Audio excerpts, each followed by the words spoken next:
Terima kasih banyak kepada Bapak Ono yang telah bergabung ya di webinar kita. Apakah udah bisa kita mulai? Bisa aman. Sok, silakan. Suara gua kedengeran apa kagak sih? Baik, Pak. Dengeran, Pak. Selamat pagi para pencari ilmu. Salam semangat untuk kita semua. Di era digital saat ini, jarak bukan lagi penghalang untuk kita terus belajar dan berkembang. Melalui webinar ini, mari kita manfaatkan kesempatan mencari ilmu untuk terus berkembang, menambah wawasan, dan memperluas jaringan. Baik, bismillahirrahmanirrahim. Assalamualaikum warahmatullahi wabarakatuh. Waalaikumsalam warahmatullahi Bismillah, wabarakatuh. alhamdulillah, wassalatu wassalamu ala rasulillah, wa ala alihi wa sahbihi wa mawalah.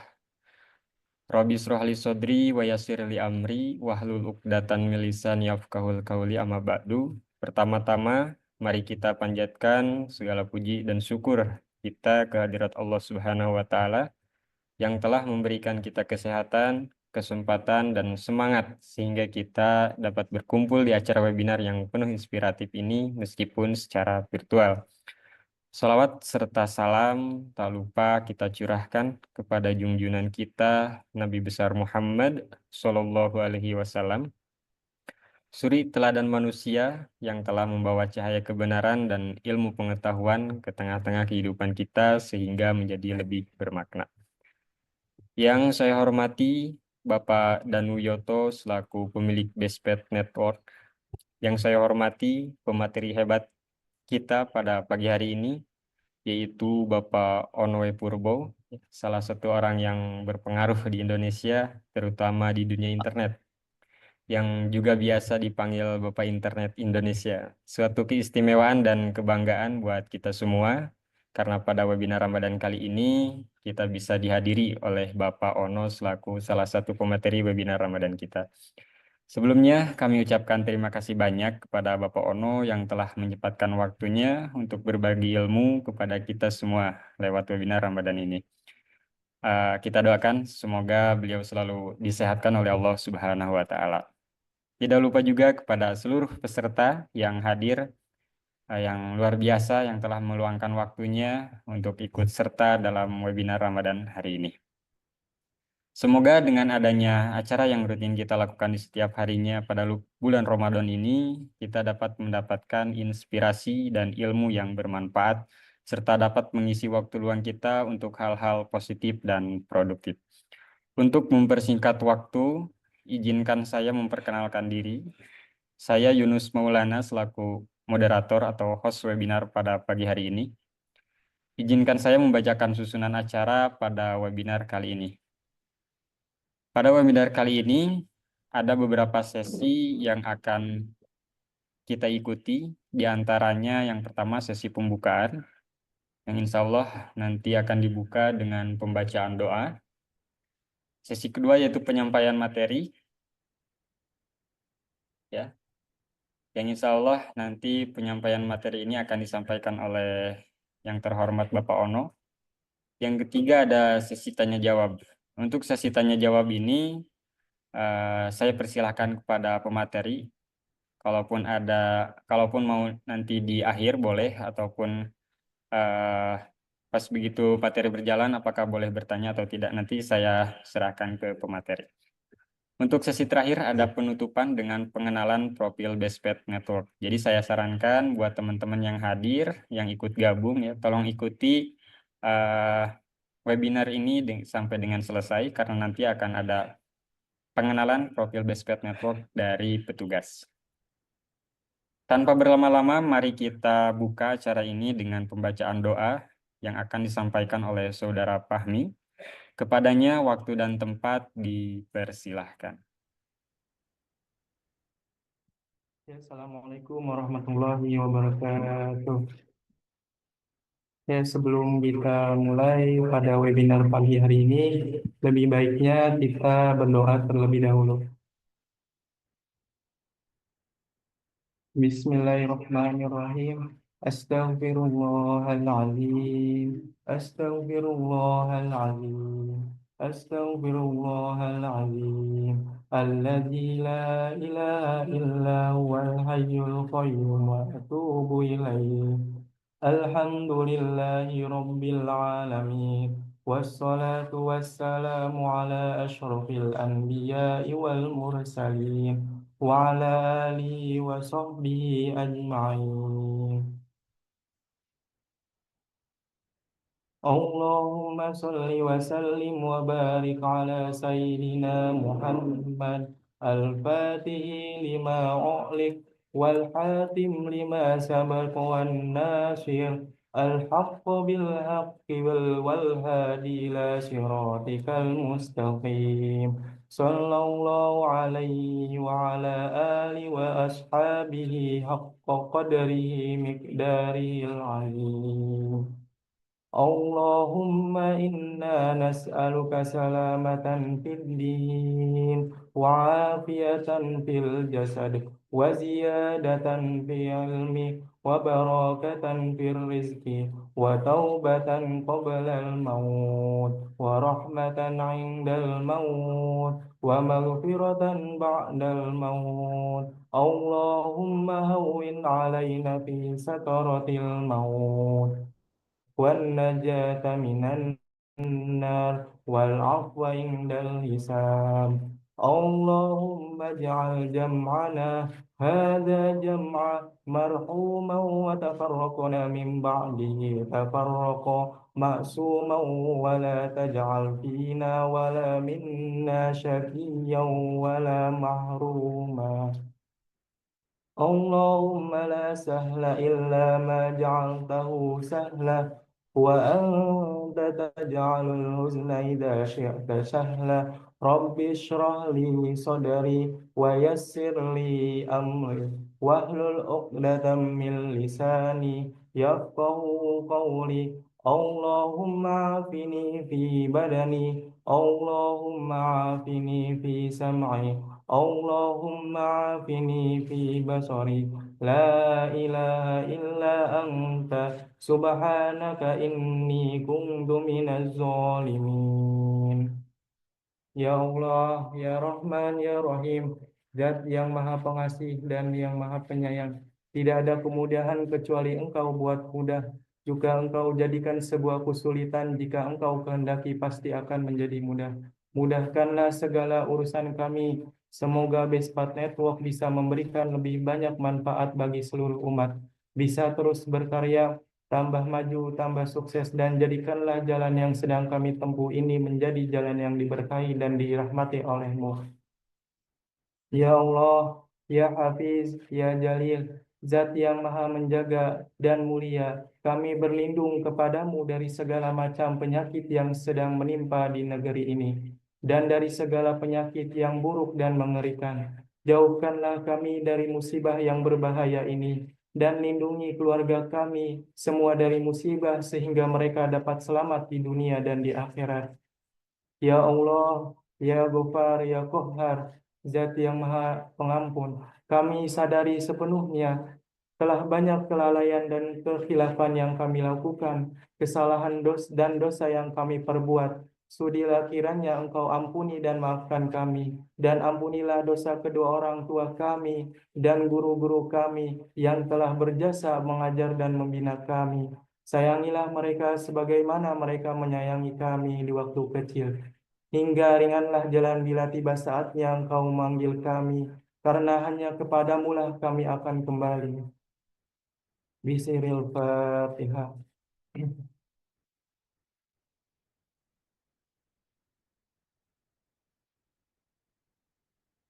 Untuk selanjutnya saya serahkan kepada moderator. Terima kasih banyak kepada Saudara Fahmi atas pembacaan doanya. Semoga doa yang telah dipanjatkan menjadi pembuka pintu keberkahan untuk kita semua. Baik, selanjutnya kita akan memasuki ke acara inti, yaitu penyampaian materi yang menarik yang berjudul Belajar Islam Menggunakan ChatGPT, yang insya Allah akan disampaikan oleh yang terhormat Bapak Ono W. Purbo. Sebelum itu, bagi teman-teman yang ingin bertanya, ya, Silahkan gunakan fitur raise hand dan open mic atau tuliskan pertanyaan melalui chat Zoom. Baik, kepada yang terhormat Bapak Ono, waktu dan tempat dipersilahkan. Baik, terima kasih. Bismillahirrahmanirrahim. Assalamualaikum warahmatullahi wabarakatuh. Terima kasih atas kesempatannya. Terima kasih Pak Danu, teman-teman semua atas kesempatannya. Ya minta maaf aja tadi. Saya URL-nya nggak dapat bingung. Ini stafnya Pak Ono kagak ngasih tahu soalnya. Tahu tuh siapa stafnya Telepon Pak dulu Ono. ya. Agung tadi. Telepon ke Pak Agung dulu. Hmm. Saya share screen ya. Mudah-mudahan volume. Ini kalau volumenya kurang, saya gedein lah. Biar kayaknya keras nih volumenya. Oke, sebelum terlalu jauh, kita pengen tahu chat GPT itu seperti apa sih? Aduh, maaf. Eh, Efek puasa B. nggak bisa ngomong, Minum. minum. Eh, Keselak kali tuh. eh, Pelan-pelan aja B, pelan-pelan. ya, kayaknya harus ngomong pelan-pelan ini udah. Oke, kita lihat dulu chat GPT apa dalamnya ya. Jadi dalamnya tuh sebetulnya kira-kira seperti ini. Kita cari yang gambar yang rada bagusan lah.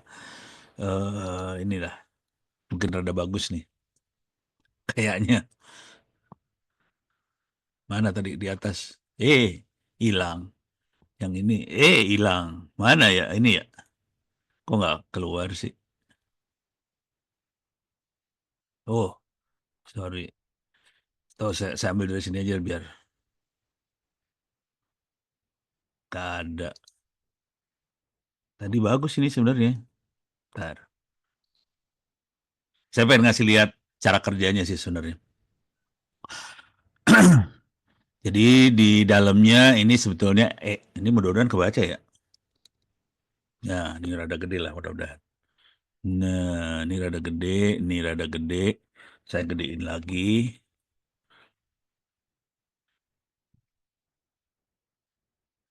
Oke, kalau disederhanakan kira-kira di dalamnya dia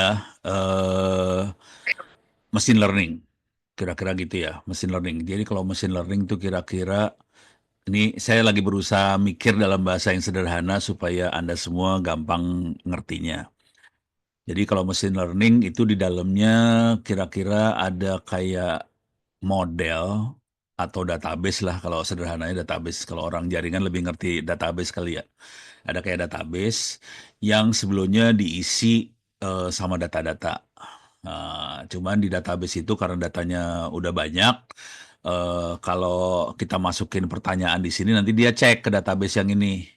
Kira-kira mana yang cocok jawabannya, kira-kira kayak gitu ya. Jadi ini ada, kita kasih training dulu, kita kasih data dulu ke dalam mesin learning tadi. Kemudian kalau orang nanya, dia akan jawab sesuai dengan datanya dia. Yang gila dari makhluk ini adalah datanya billion, banyak banget. Karena datanya banyak banget, dan datanya itu teks, tulisan. Cuma tulisannya dikonversiin jadi angka ya. Jadi misalnya, Ono angkanya 1, Padanu 2, Base itu 3, Path 4. Soalnya komputer menganalisanya dari bentuknya angka. Susah kalau dia kata-kata sebetulnya. Jadi ada tabelnya nanti. eh, Kata-kata ini angkanya berapa itu ada tabelnya, kemudian yang diolah angka tadi. Jadi pertanyaannya pun dikonversiin ke dalam angka, nanti dibandingin sama database-nya. Ini dia nanya soal apa sih? Nanti dari situ dia akan kasih jawaban, kira-kira kayak gitu. Konsekuensi dari sini adalah kalau datanya jelek, jawabannya bisa salah. Jadi jangan khawatir. Ini ngasih tahu dulu bahwa si chat GPT ini bisa salah. Dia nggak pintar-pintar amat sih sebenarnya. Cuman lumayan lah buat belajar, kayak saya yang modalnya Iqro 1 jadi enak buat belajar. Kira-kira gitu. Oke, udah kebayang ya mudah-mudahan ini.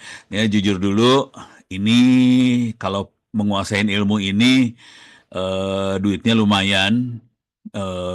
Ini kalau kita menyembah berhala ya. uangnya lumayan buat beli bakso tuh banyak banget lah. Bisa berapa kontainer kali ya, gitu ya, kira-kira ya. Nah, sekarang kita masuk ke, sebelum terlalu jauh, kenapa bisa sampai apa si GPT ini bisa tumbuh? Karena ada makhluk ini nih sebenarnya, Transformer ini. Ini yang bikin Google. Oke, Google tahun 2017 dia bikin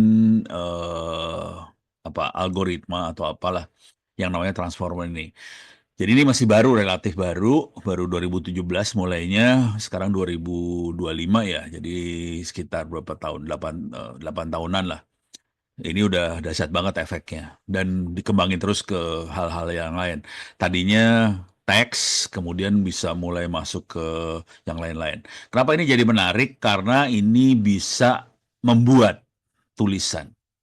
Kalau yang lain tuh membandingkan aja sih. Kalau ini mudah generate, membuat. Jadi lebih bagus lagi daripada yang lain gitu kira-kira. Oke, stop sampai sini dulu. Sekarang kita masuk ke chat GPT-nya langsung ya. Nah, ini chat GPT-nya kira-kira, ini chat GPT ada beberapa. Ini ada chat GPT, kalau di Google ada Gemini lah. Gemini. Kira-kira mirip sama chat GPT lah ya. Terus juga kalau di Microsoft ada Copilot atau apalah. Nih, kira-kira nih kita bisa upload sesuatu di sini. Di Gemini. Nah, ini di bawah sini ya. Request access for a companion, not now. Oke, jadi kita sama, kita bisa nanya, kita bisa ini segala macam. Nah, sekarang ini beres ya. Jadi ada banyak, dan kita juga bisa bikin sendiri makhluk ini. Kalau bikin sendiri, bisa lihat catatannya di sini. onocenter.or.id/wiki.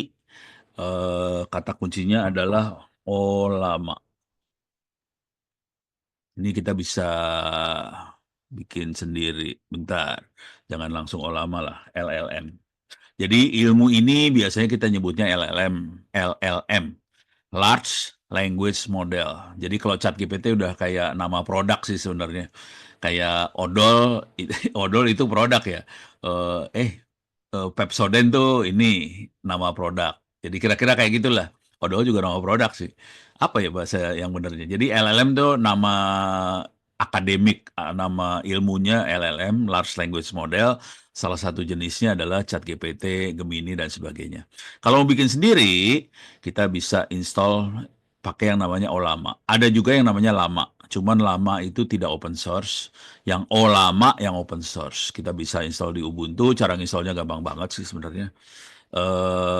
Cuman apt install CURL sama NetTools kalau perlu.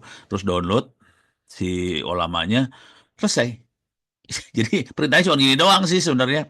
Nah, kalau udah jadi, nanti kita bisa jalankan ini Olama Run.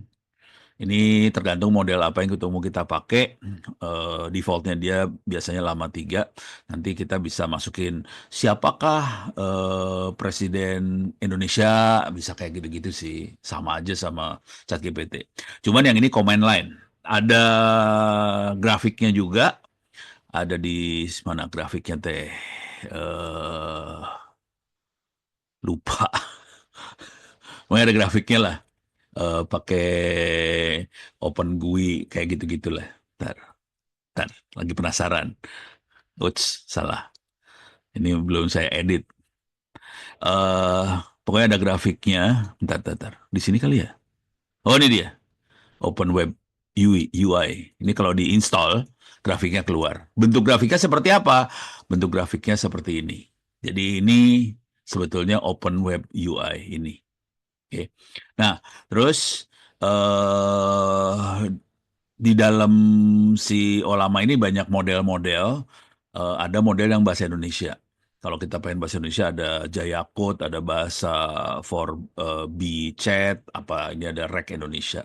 Ada banyak sih. Sekarang udah banyak, udah lumayan. Cuman bikin model ini lumayan bikin pusing kepala karena kita perlu graphical processing unit di komputer yang lumayan gede dan harganya mahal.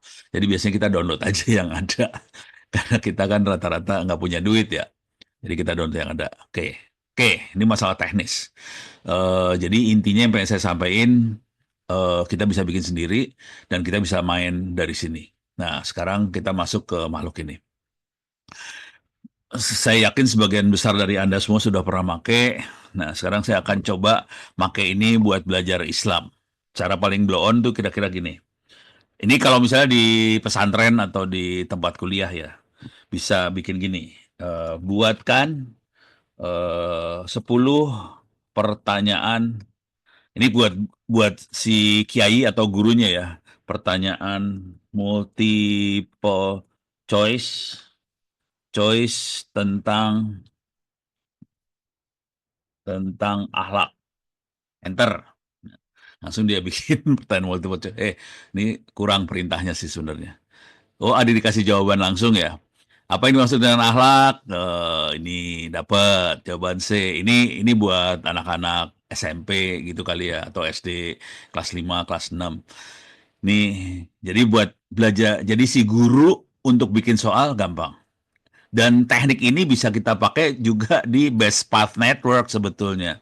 Misalnya, nih caranya gini nih. Buatkan pertanyaan multiple choice tentang dynamic routing mikrotik. Jadi gampang sih sebenarnya, cuma gini-gini doang. Klik gitu, langsung keluar. Oke.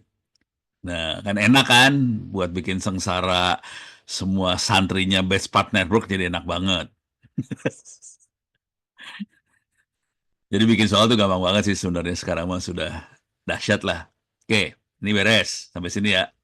Nah, sekarang kita akan coba masuk ke yang Islam. Nah, ini buat terutama guru-gurunya buat bikin soal. Oke.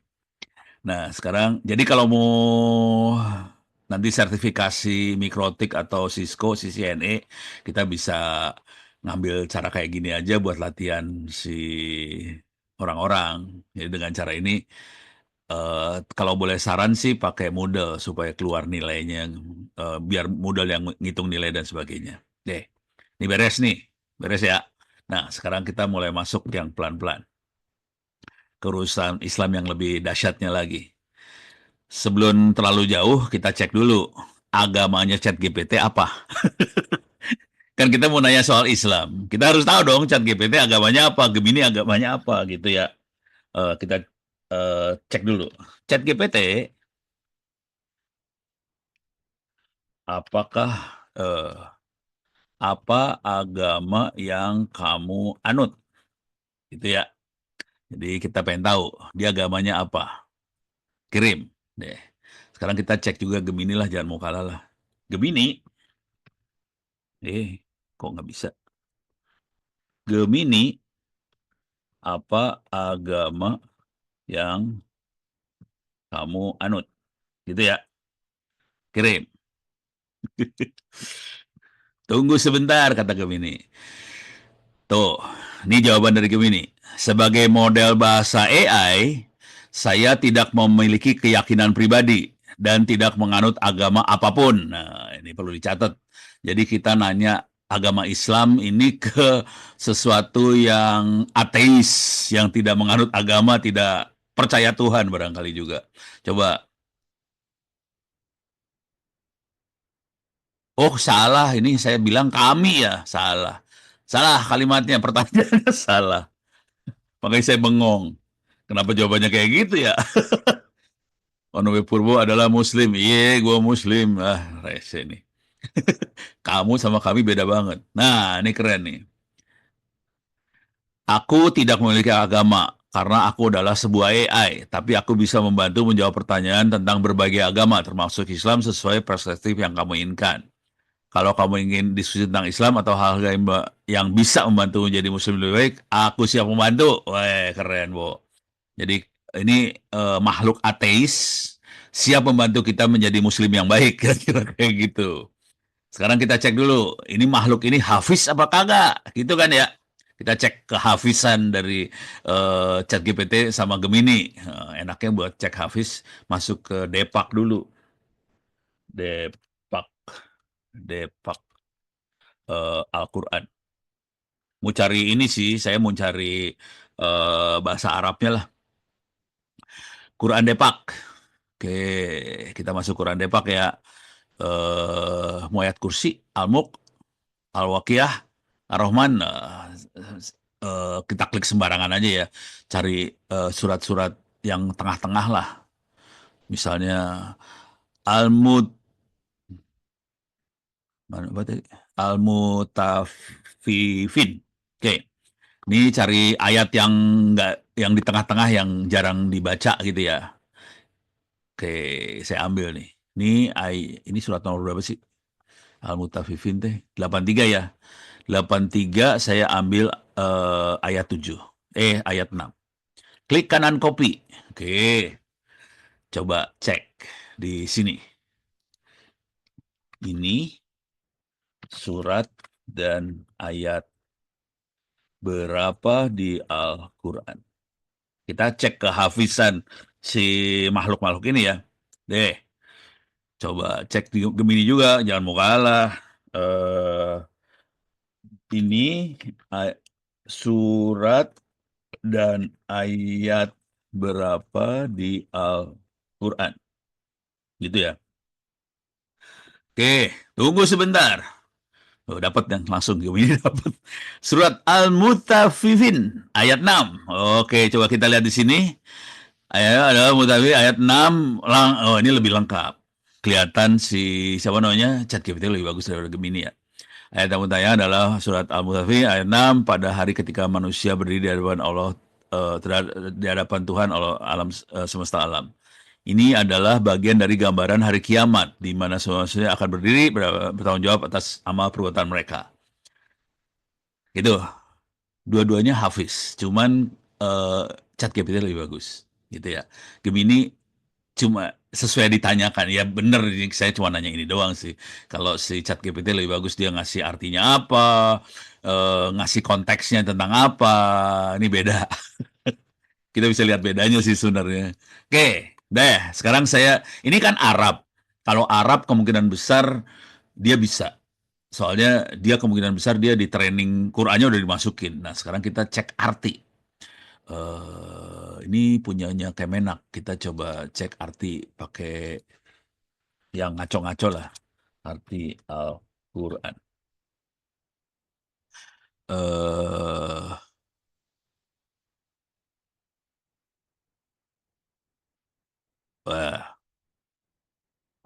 Jangan. Ya udah kepaksa ini dah. Saya teh nyari artinya doang. Dia bisa nebak nggak dari artinya ini ayat mana gitu. Oke, ini saya ganti ini ya. Ganti surat lah. Sorry, salah. Kita lihat ayat kursi. Pengen tahu. Ini ayat kursi dari surat mana? Sorry, maaf. Ayat kursi dari surat apa, ayat berapa? Gitu ya. Walaupun ini di Qurannya Kemenak udah dikasih tahu sih. Ayat kursi adalah surat Al-Baqarah 255. Oke, kita ambil nih. Atau kita ambil sebagian aja ya. Biar dia puyeng kepala nih. Sampai sini aja deh. Nih ya. Kalau semua kan dia jadi tahu. Kita bikin bego dia. Saya ambil sebagian aja. Bisa nggak dia nebak ini ayat mana? Ini arti dari ayat apa? Oke. Nih, saya colong dulu ya. Pertanyaannya sama antara ChatGPT sama Gemini, saya bikin sama aja dah. Oke. Ini saya enter di sini. Oh, si Gemini cepat banget ya di enter. Dia langsung tahu nih ayat kursi merupakan ayat 255 dari surat Al-Baqarah dalam Al-Quran. Surat ini sangat agung dan memiliki banyak keutamaan dalam agama Islam. Oke. Sekarang yang ini ayat kursi dapat juga langsung. Satu paling agung di Al-Quran, keutamaan sangat besar di antara perlindungan gangguan setan dan tanda keesaan dan kekuasaan Allah. Jadi beres ya. Jadi dia bisa nebak. Oke, cuman jujur, saya punya pengalaman dia gagal nebak sih sebenarnya kalau arti ya, kalau Arab dia biasanya nggak salah. Atau kalau mau gombal kita akan cari ininya deh, sebagian aja. Kita ambil sebagian ya. Kalau sebagian bisa gombal banget soalnya. Nih, saya ambil segini aja. Ini Ibrahim 14:2 ya. Oke, saya ambil sebagian. Bisa nggak dia? Eh, Oke, ini dari ayat mana? 14:2 tadi ya? Oke, kita udah Gemininya nggak usah lah ya. Kita chat GPT aja lah. Oke. Nah, mulai salah dia. Mungkin sama kali ya.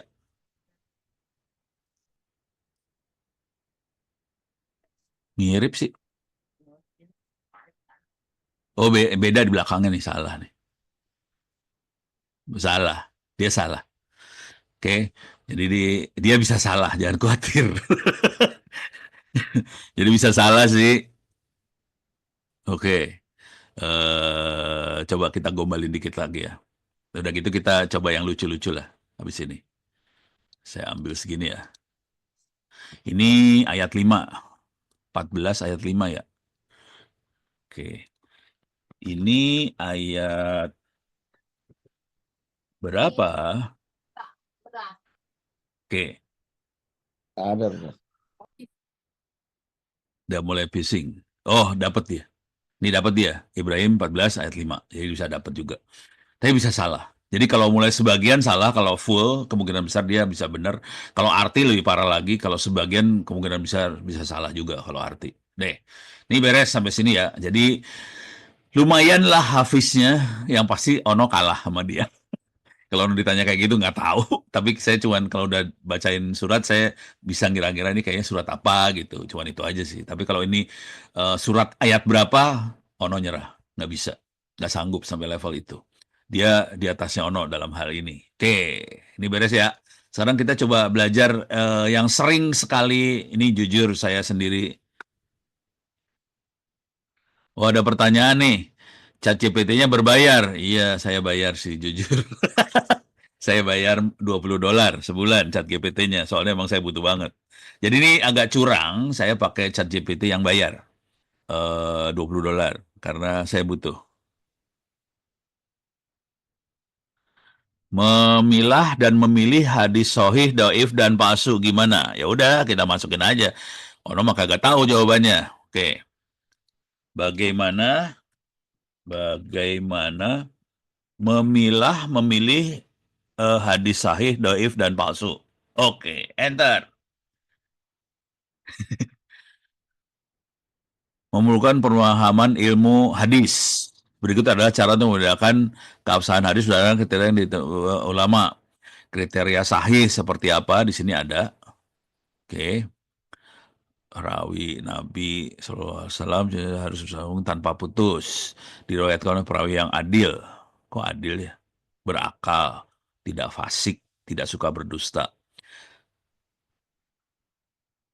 Ini untuk yang sahihnya.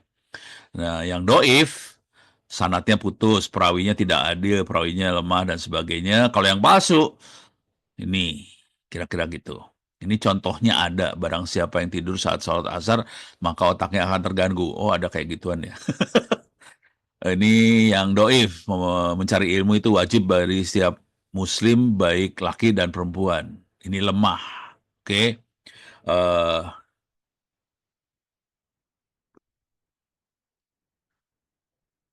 Terus masukkan hadis, kemudian suruh nebak itu jenis apa. Oke, kita cari hadis ya.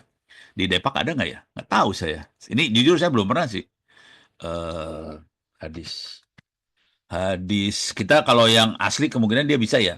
Kita hadis palsu. Kita cari hadis palsu aja dah.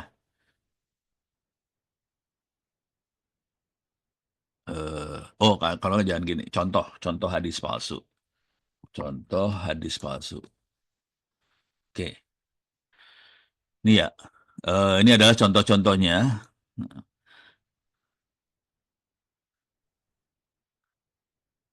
40 pula dia kembali kotoran.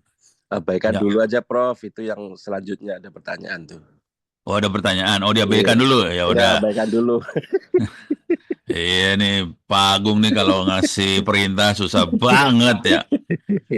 Ada banyak pilihan model. ChatGPT 4.0, 4.0 apa 4.0 nggak tahu ya. O1, O3, mini, mini. Mengapa ada pilihan model tersebut? Kapan penggunaannya? Oke.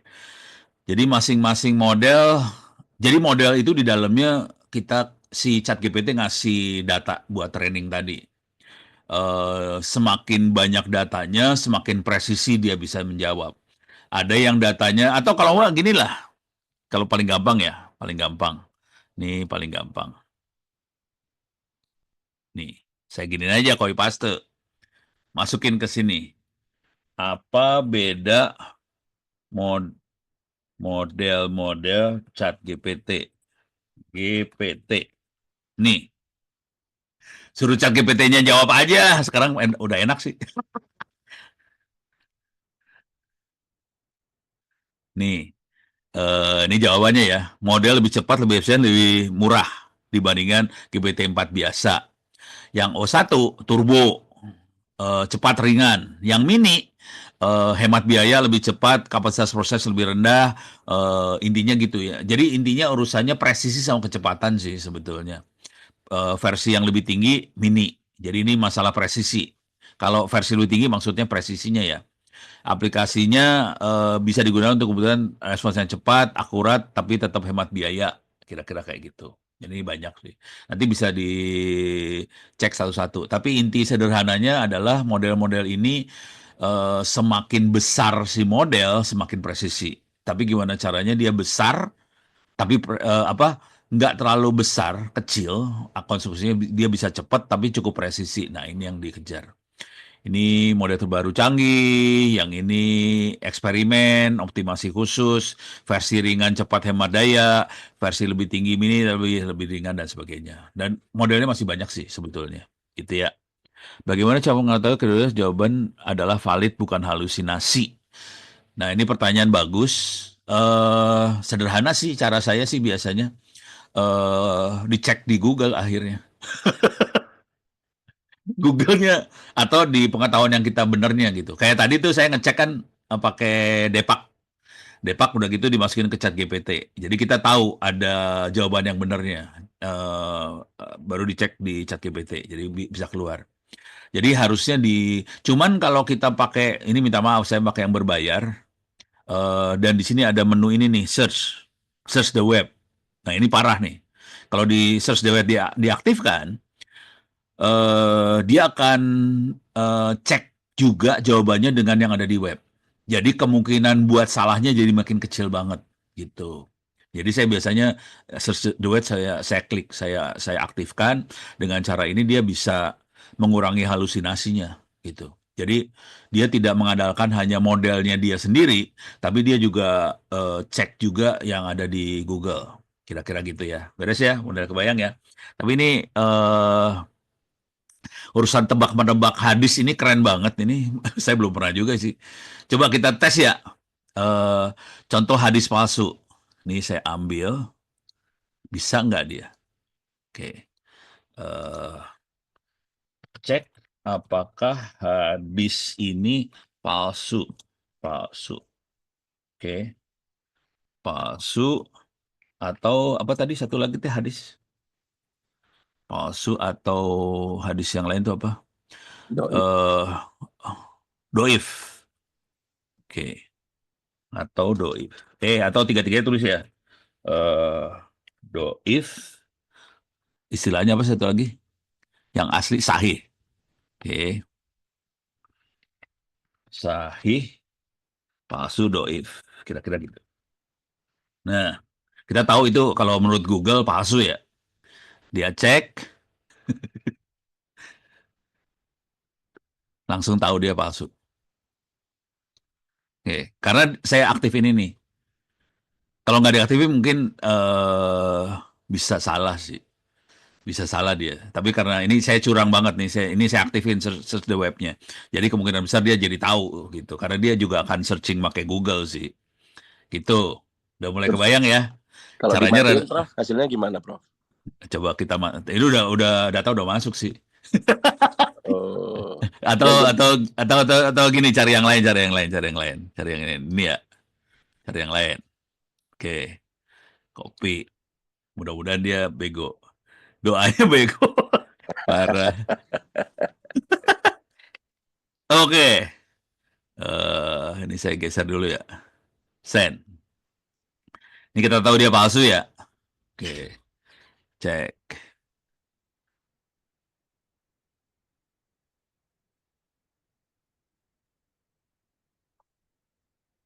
Oh, tahu hidayah. Dia ngecek berarti. Hmm. Oke. Rada pinter lah. Oke. Oh, dia kasih argumentasi lagi. Gile. Dia kasih argumentasi, ini hadis bertentangan sama ini kira-kira gitu. Kalau yang Gemini, Prof? Oh, coba kita. Lu mah ngerjain gue. Saya juga penasaran tadi. Masuk ke Karena- Gemini. Iya, karena akunnya Prof kan berbayar. Iya, curang saya, akunnya berbayar sih. Karena butuh beneran saya jadi pakai yang berbayar. Oke. Tidak ditemukan. Status hadis tidak memiliki sanad. Ya udah bener sih, tahu dia palsu. Tapi dia nggak nyebut palsu langsung ya? Iya, nggak berani dia. Nggak berani dia. Parah nih Gemini, kagak punya nyali. ChatGPT lebih punya nyali. Ini dia ngambil cari aman nih si Gemini. Kalau ChatGPT eksplisit dia palsu. Lebih keren ini, gitu. Beres ya, udah mulai kebayang kan? Sekarang kita masuk ke wilayah-wilayah yang saya pusing. Jujur saya pusing banget. Saya pusing biasanya urusan waris. Oke, kalau baca di Quran juga waris kan satu surat sendiri ya, banyak di Anisa lah. Udah gitu hitungannya penuh kepala. Sekarang kita misal buatkan perhitungan waris jika ada 3 istri. Oh enggak, kita kan cuma satu istri rata-rata ya. Satu istri, 2 anak perempuan, 3 anak laki-laki, 3 keponakan, 2 anak pungut ya, 2 anak tetangga, jumlah waris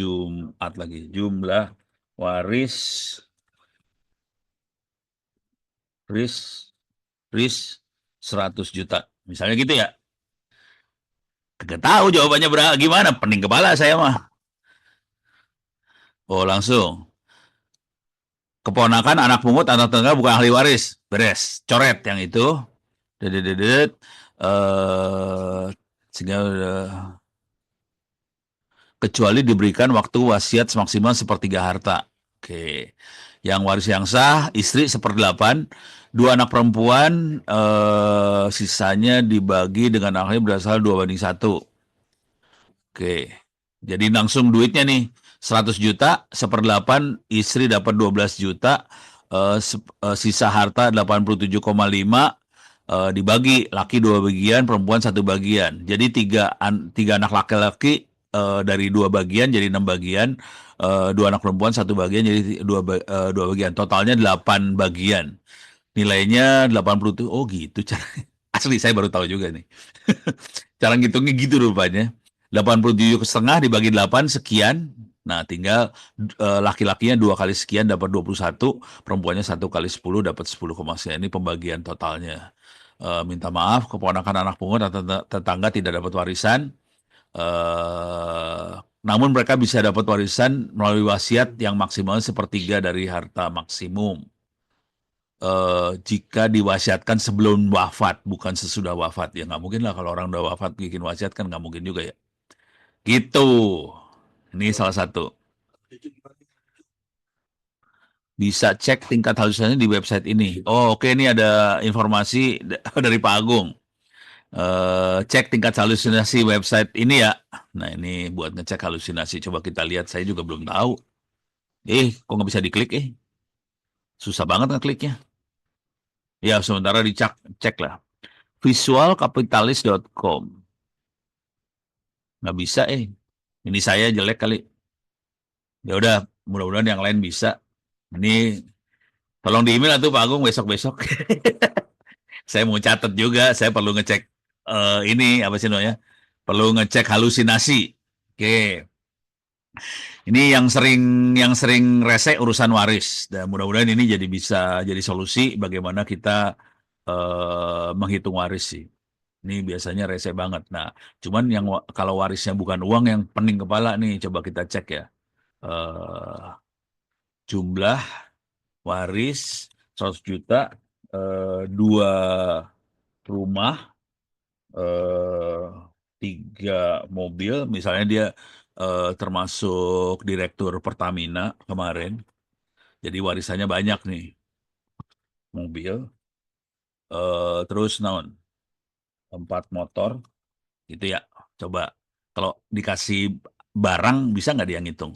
Saya nggak tahu juga, belum pernah nyoba sih. Puyeng kepala dia pasti barang. Ini sama, ini sama, ini sama, eh ini sama. Nah, sekarang pembagiannya, nah, pusing kepala dah lo. Oh, misal. Jadi harus dikonversiin ke duit semua. Kalau nggak dikonversiin ke duit, dia nggak bisa. Jadi harus ada angkanya baru bisa dihitung. Gitu ya. Jadi rumah harga sekian. Jadi kalau paling gampang berarti kalau untuk warisan berarti mendingan tuh barang-barang dijualin semuanya, dapat angkanya, dibagiin. Atau cara paling begonya adalah ini kan dapat jatah sekian nih. Ya, mana nih jatahnya? Ini dapat jatah-jatah ini ya. Ya udah dikonversin ke harga barang tadi, kira-kira gitu. Kata kunci keyword Google ini coba diketik. Tingkat harus. Oh, kata kuncinya ini ya. Oke. Ini buat Anda semua yang pengen. Jadi si ChatGPT salah satu ciri khasnya suka melakukan halusinasi sih. Oke. Yang Nih, kedua, Prof. yang ini ya, Iya. hasil studi.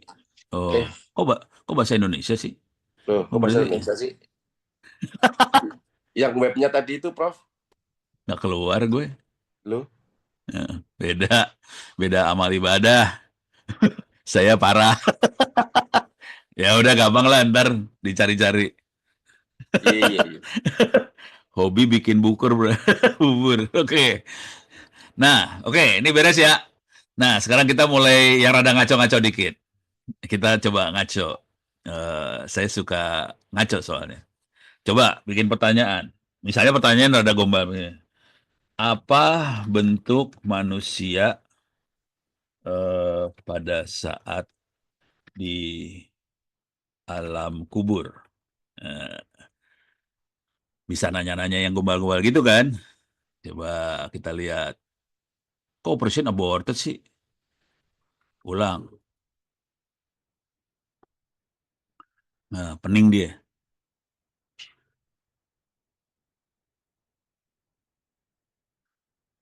Bukan jadi ruh. Lu berasa di alam barzah. Ini langsung, ini kalau dia ininya hadis ya, dia kasih tahu hadisnya apa. Bentuk manusia dalam kubur yang berwujud baik dan bercahaya. Nah, ini hadis lagi. Tapi dia, nah yang keren dari sini adalah dia ngasih apa dalilnya. Hadisnya yang nomor berapa segala macam dikasih dalilnya semua loh ini. Tapi intinya adalah ruh tetap ada, jasad mengalami kehancuran kecuali para nabi dan syuhada. Jadi ada yang jasadnya tidak hancur. Para nabi syuhada tuh sampai sekarang ada barangkali ya, nggak tahu lah.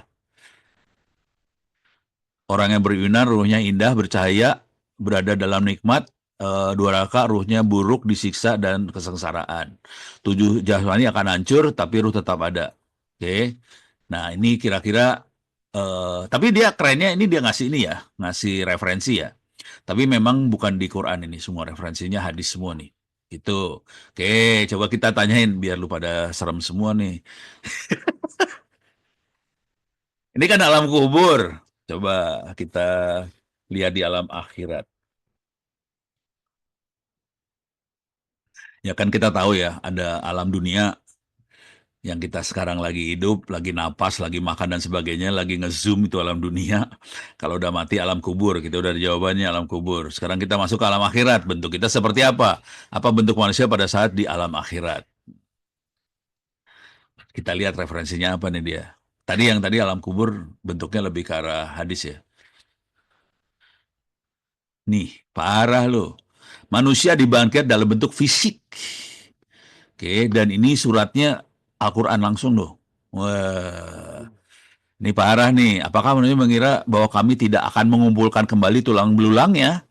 Bahkan kami tidak mampu menyusun kembali jari jemarinya dengan sempurna. Oh, ini Quran, parah dah loh. Ini ada hadisnya juga. Jadi ini parah nih. Fisik. Jadi ini yang rada ngeri sih. Jadi di alam kubur fisiknya hilang, hancur. Di akhirat bangun lagi. Manusia akan dibangkitkan kembali dari tulang ekor, lalu tubuhnya akan disuguhkan oleh Allah. Gitu ya. Nah, manusia akan memiliki ciri khusus sesuai amalnya. Oke. Kalau yang orang mukmin di surga sempurna tanpa cacat, kalaupun dia waktu di dunianya cacat, di akhirat nggak ada cacat. Oke. Tingginya 27-30 meter. Buset. Jadi manusia tinggi besar sih sebenarnya ya. Jadi tinggi banget. Makanya ada raksasa ya.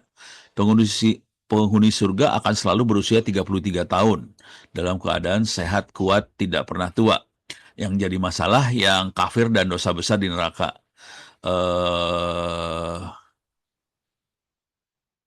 Jarak antara dua bahu penghuni neraka yang paling ringan azabnya adalah perjalanan 3 hari. Waduh, jadi mereka terpisah satu sama lain berarti udah gitu diazab, kulit mereka berulang kali diperbaharui dan terus merasakan siksa. Ini Anissa, wajahnya hitam, Quran semua nih.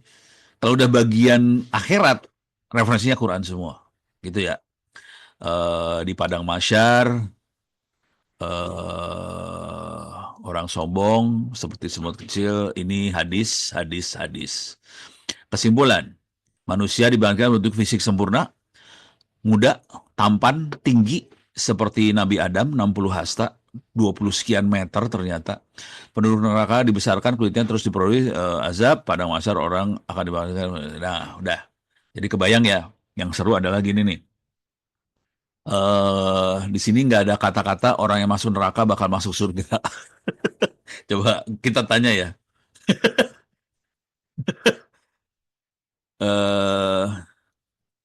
Mungkinkah orang mungkinkah di akhirat orang yang masuk neraka akan kemudian masuk surga? Surga, ya. Enter. Oke. Ini kan banyak orang asumsinya gitu ya. Bisa nggak kalau nanti kita punya dosa masuk neraka, sudah gitu nanti masuk surga. Dalam Islam ada jenis penghuni neraka, penghuni yang kekal tidak akan masuk surga. Ini kafir, musyrik, dan tidak beriman. Itu ada di Al-Baqarah. Muslim maksudnya tidak akan masuk surga setelahnya.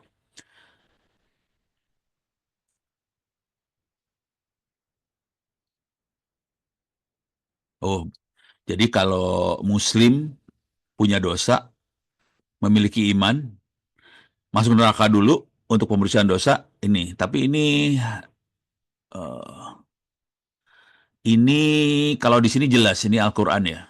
Di sini Al-Qur'an. Kalau yang urusan yang kekal, kafir, musyrik segala macam Quran ya. Cuman kalau yang ini yang Muslim masuk neraka terus masuk surga itu hadis. Oke, jadi bukan Quran gitu ya.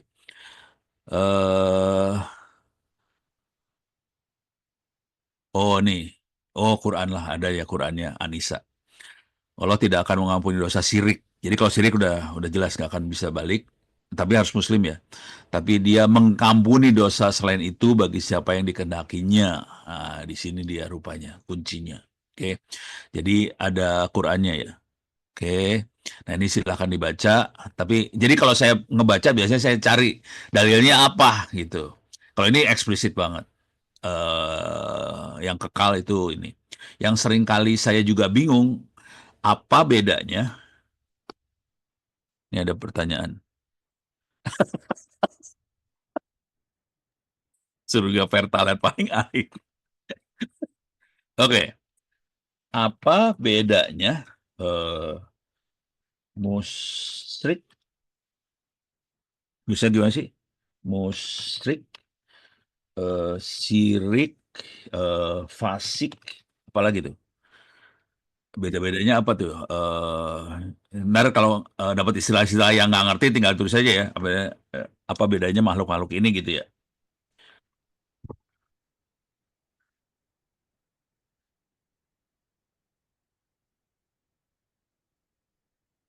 Syirik menyekutukan.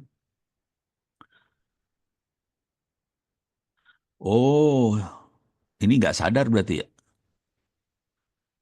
Menyembah selain Allah, percaya dukun, ini. Kalau yang ini eh, sadar dan meyakini kesyirikannya, parah. Kalau fasik adalah muslim yang melakukan dosa besar dan sering melanggar hukum Allah, tapi masih beriman kepadanya. Pemabuk, pezina, pencuri, orang yang meninggalkan sholat tanpa ini kategorinya fasik. Dan ini banyak loh. Dan di Quran sering banget nih fasik disebut-sebut kan ya. Nih urusannya kayak gini ternyata gitu ya. Kalau ini jelas masuk neraka nih. Nah ini mungkin yang masih bisa dimaafkan kalau dimaafkan gitu. Nah di sini ada ininya ya, ada dalilnya. Ini ada dalilnya. Ini banyak fasik banyak banget dalilnya sebenarnya kalau di Quran banyak sebut fasik sih. Oh ini jelas kategorinya muslim yang durhaka. Berarti mungkin yang Pertamax itu kategorinya yang ini kali ya. Kali, semoga. Nggak tahu dah. Bentar, ini apa? Fasik bisa diampuni dan masuk surga setelah dihisab jika masih mempunyai iman. Gitu. Musyrik mati dalam kesyirikan kekal di neraka. Itu kira-kira kayak gitu. Beres ya? Sekarang kita kalau ada pertanyaan silakan ditanya ya. Ini yang nanya si Pak ini. Pak Agung semua. Coba kita sekarang coba iseng-iseng melakukan. Ini ada cucu gua di sini. Oh, ini lagi nge-zoom, Dek. Kamu belum bisa baca tapi, Dek. Udah suaranya aja nih. Nih, sekarang kita akan percobaan eh, apa belajar agama yang lain pakai ChatGPT. Di antara Islam, Kristen, Protestan, apalagi Hindu, Buddha, Konghucu. Mana yang nih ya, mana yang diturunkan langsung oleh jangan nulis Allah di sini biar rada netral ya. God misalnya, pencipta alam semesta. Oke, sengajain saya ganti katanya pakai God supaya dia jadi bisa kemana-mana. Kalau Allah kan sangat Islam banget ya. Kita membohongi dia.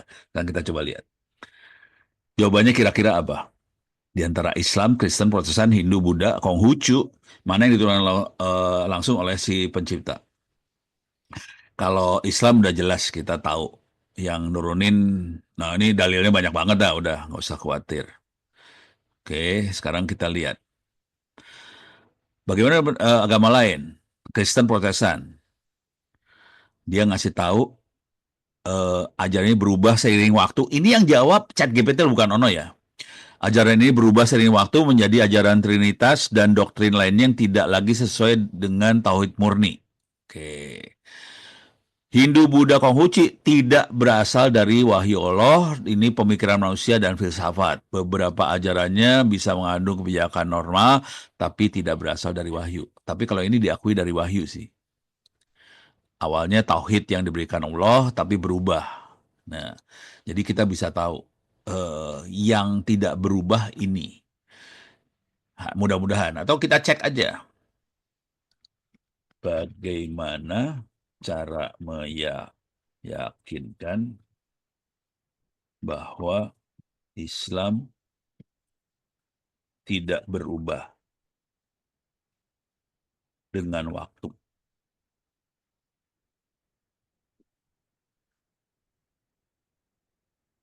Oh, ada berapa agama seluruh dunia selain Islam? Oke, kita tanya aja. Pokoknya Onor sih sekarang cuma jadi tukang ketik ke ChatGPT ya. Berikut adalah bukti dan cara berpikir logisnya. Ini penting nih. Jadi kerennya adalah dia ngasih bukti. Oke. Buktinya ini dalil semua. Bukti bahwa tidak berubah di seluruh dunia sama. Jutaan orang menghafal Quran. Manuskrip kuno Quran ditemukan berbagai tempat di Turki, di Inggris ada juga ya. Identik dengan mushaf yang kita baca hari ini, bahasa Arab dalam Quran masih asli, tidak diterjemahkan ke bahasa lain. Tidak ada kitab lain yang memiliki sistem penjagaan seketat Al-Quran. Nah, itu kalau dari Qurannya sendiri. Dari hadis Nabi juga dijaga ilmu sanad, ilmu ininya, keaslian dan rantai perawi, masih hadis palsu bisa dideteksi. Hadisnya juga sahih dan asli, tidak berubah. Syariat Islam juga sama dari dulu sekarang, salat 5 waktu, Ramadan, zakat, naik haji, hukum halal haram jelas. Ini jelas banget. Ini banyak banget loh ini kategorinya, lumayan lah ya. Oke. Terus ilmu pengetahuan, al-amriyah, teori Big Bang. Ini kok gue nggak percaya nih sih. Perasaan di Quran nggak ngomong Big Bang soalnya. Kalau ini ya oke. Ini ya, yang ini gue nggak percaya sih sebenarnya. Coba. Ini ada pertanyaan dari Best Path Network. Wah Pak Danu nih, ada berapa agama di seluruh dunia selain Islam? Oke. Wah ini pusing dia pasti jawabnya ini mah. Orang banyak banget. Ada berapa agama di dunia selain Islam? Tidak loh. Sangat banyak. Tapi dijadikan kategori berdasarkan kelompok besar ada sekitar 4.000 agama diakui oleh berbagai komunitas. Agama terbesar di dunia selain Islam, Kristen, Hindu, Buddha, Yahudi, Konghucu, Taoisme, Jainisme, apa itu nggak tahu, Sikh, kagak ngasih, agnostik. Nah ini banyak nih. Ateis tuh banyak di orang-orang bule. Mereka udah bingung cari Tuhannya. Akhirnya mereka jadi agnostik. Tidak yakin Tuhan itu ada atau tidak. Kalau ateis tidak percaya Tuhan, lebih parah. Kalau agnostik tidak yakin. Beda antara tidak percaya dengan tidak yakin ya. Saya banyak ketemu orang bule yang ini sih sebenarnya, yang agnostik. Dia bukannya tidak percaya, dia kayaknya percaya, tapi nggak yakin gitu. Beda nih, agnostik banyak. Kalau yang ini bisa berubah jadi Islam nih, makhluk-makhluk ini bisa berubah jadi Islam gitu. Total ada 12 agama besar di dunia yang memiliki pengikutan jumlah besar. Namun dihitung dengan agama kecil jumlahnya mencapai ribuan. Islam adalah agama yang diturunkan. Ini yang jawab ChatGPT ya, bukan Ono ya. Keren kan? Agama lain kebanyakan berasal dari pemikiran dan pemikiran manusia dan tradisi lokal. Hanya Islam yang dijaga langsung Allah dan tidak mengalami perubahan. Ini yang menjawab ChatGPT. Tolong diingat. ChatGPT itu tidak percaya Tuhan, tapi dia bisa jawab kayak gini. Gitu. Keren ini sebenarnya kategorinya sih. Gitu. Ini ada yang bocor ya, seru.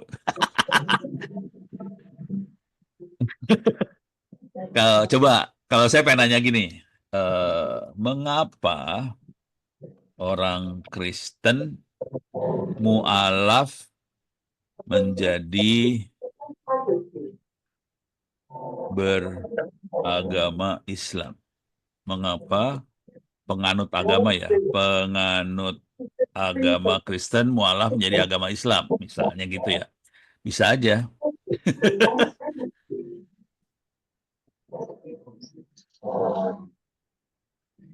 Banyak yang menjadi karena sifatnya rasional, spiritual, dan emosional. Ini yang menyebabkan orang Kristen mualaf sih sebenarnya. Dibandingkan dengan Bible, banyak versinya, sumber asli, tauhid, nya jelas. Kalau di Bible mereka bingung sendiri, Tuhannya banyak, ada 3, bingung, orang Kristen bingung. Yang ketiga adalah Isa alaihissalam dalam Islam lebih masuk akal. Ini Islam di jawaban. Islam selaras dengan sains, tidak ada dosa warisan. Islam lebih dekat dengan Yesus daripada Kristen. Muslim lebih dekat dengan Yesus daripada Kristen. Dalam Islam, Yesus dihormati sebagai nabi dan rasul. Bunda Maria disebut sebagai wanita terbaik.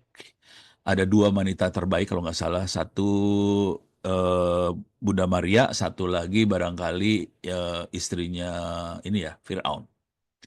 Yesus tidak disalib. Nah, ini di Islam Yesus tidak disalib ya, tapi akan turun kembali ke dunia sebelum kiamat. Dalam Kristen, Yesus dianggap Tuhan, tapi disalib, dibunuh. Maria hanya disebut dalam beberapa ayat di Bible. Dalam Kristen ada satu surat khusus bernama Maryam.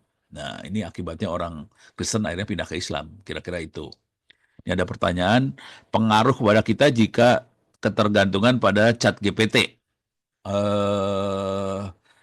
Kena halusinasi sih. Jadi ChatGPT itu buatan manusia.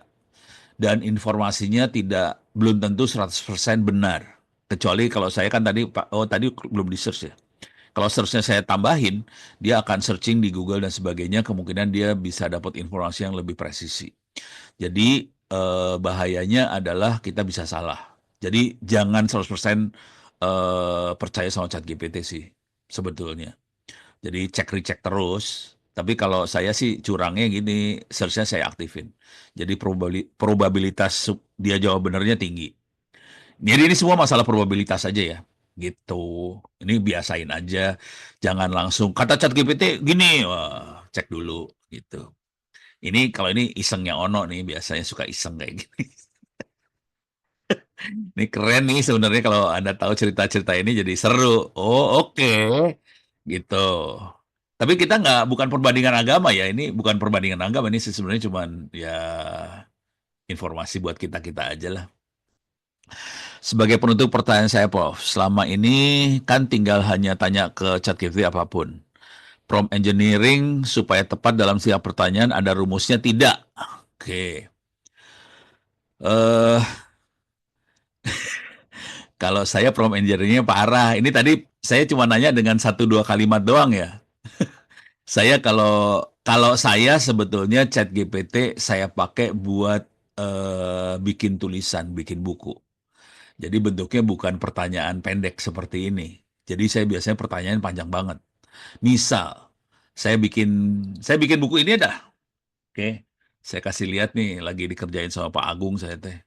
Parah. Saya masuk ke Google Drive. Saya lagi bikin buku tentang Biar ilmunya nular, Prof. Hehehe. Jadi kalau prompt saya biasanya panjang, nggak sependek tadi. Kalau tadi pendek-pendek aja sih. Kalau saya biasanya panjang promptnya. Atau kita bikin buku aja lah ya, bikin buku paling kerasa.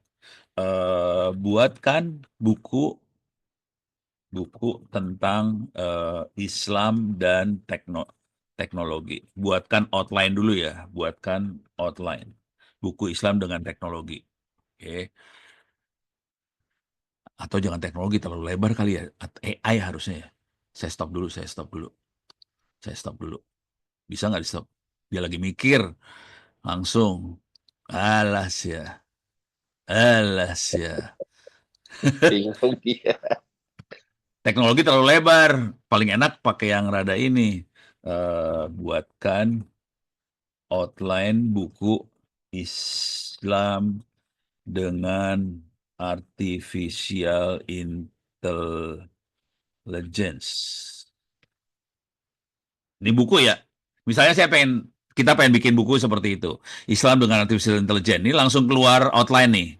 Oke. Nih udah mulai keluar outline-nya. Wah, ada Ibnu Sina segala macam disebut ya. Parah.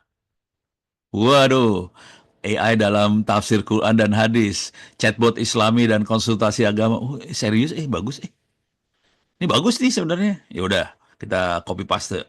Kita akan masuk ke sini dan kita akan bikin dokumen baru, buku.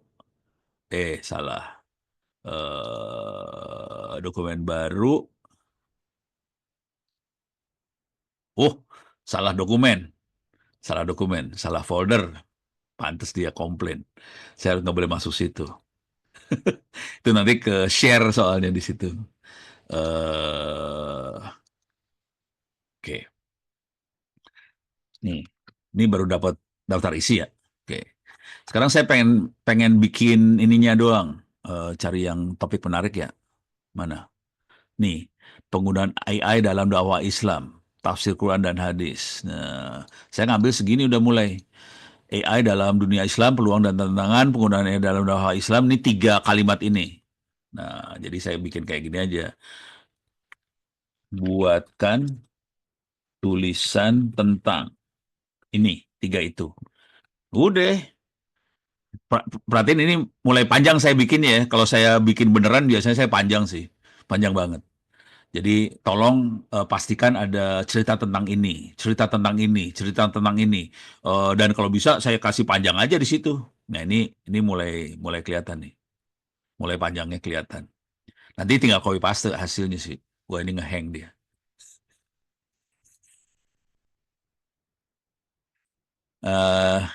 Apakah memungkinkan untuk ChatGPT untuk lelah? Ini dari pertanyaan dari Mas Hasnul.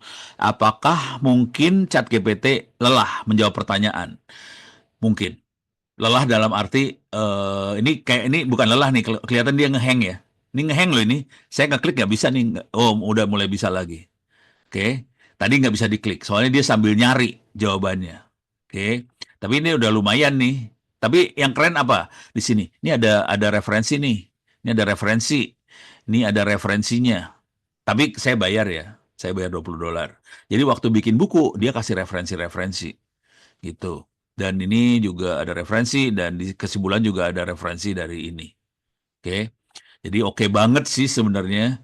Nah, ini tinggal dicolong aja, copy. Nah, sekarang masukin mana tadi? Nih. Saya masukin sini. Nih. Ya. Saya masukin sini. Tapi di sini perhatiin ini referensinya masih kayak gini kan. Site turn 02 search 2. Nah, ini serius, ada kata seriusnya ya. Saya cari di atas sini di sini. Nih, saya ambil. Coba saya copy ini. Alah. Ntar. Ya udah gini aja kepaksa dah. Saya ambil URL-nya. Ini ambil, saya masukin ke sini. Gitu. Jadi harus pelan-pelan sih ngambilnya. Ini bikin buku jadi cepet banget sih.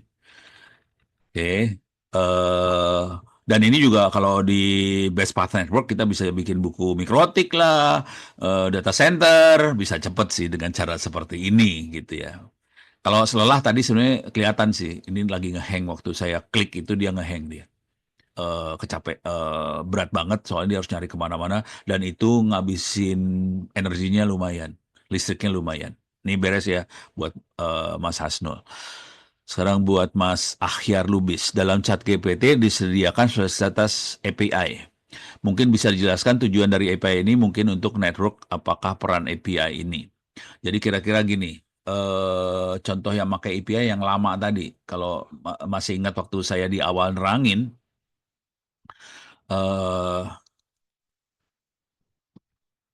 lama waktu cara install ChatGPT ya.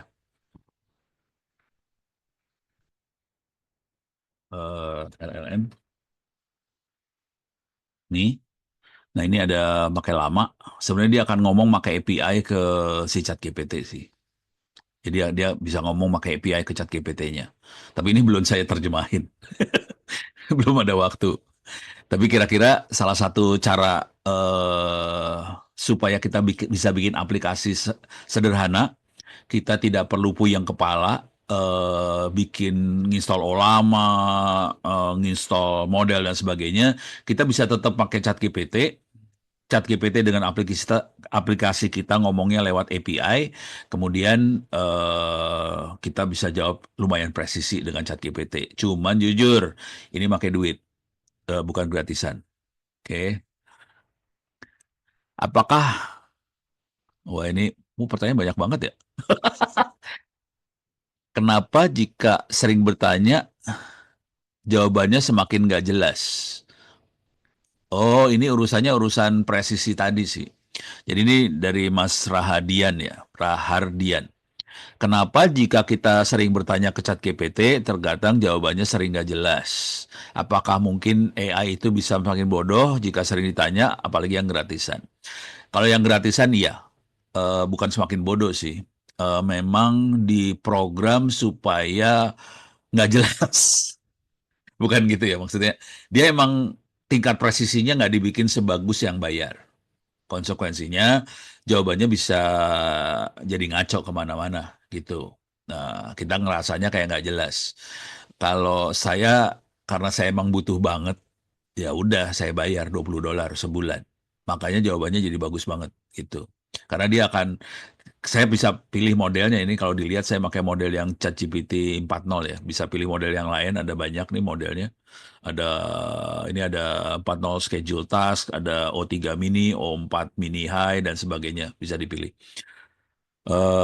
Kalau udah bayar dan bisa pakai milih model-model ini, jawabannya lumayan sih. Gitu.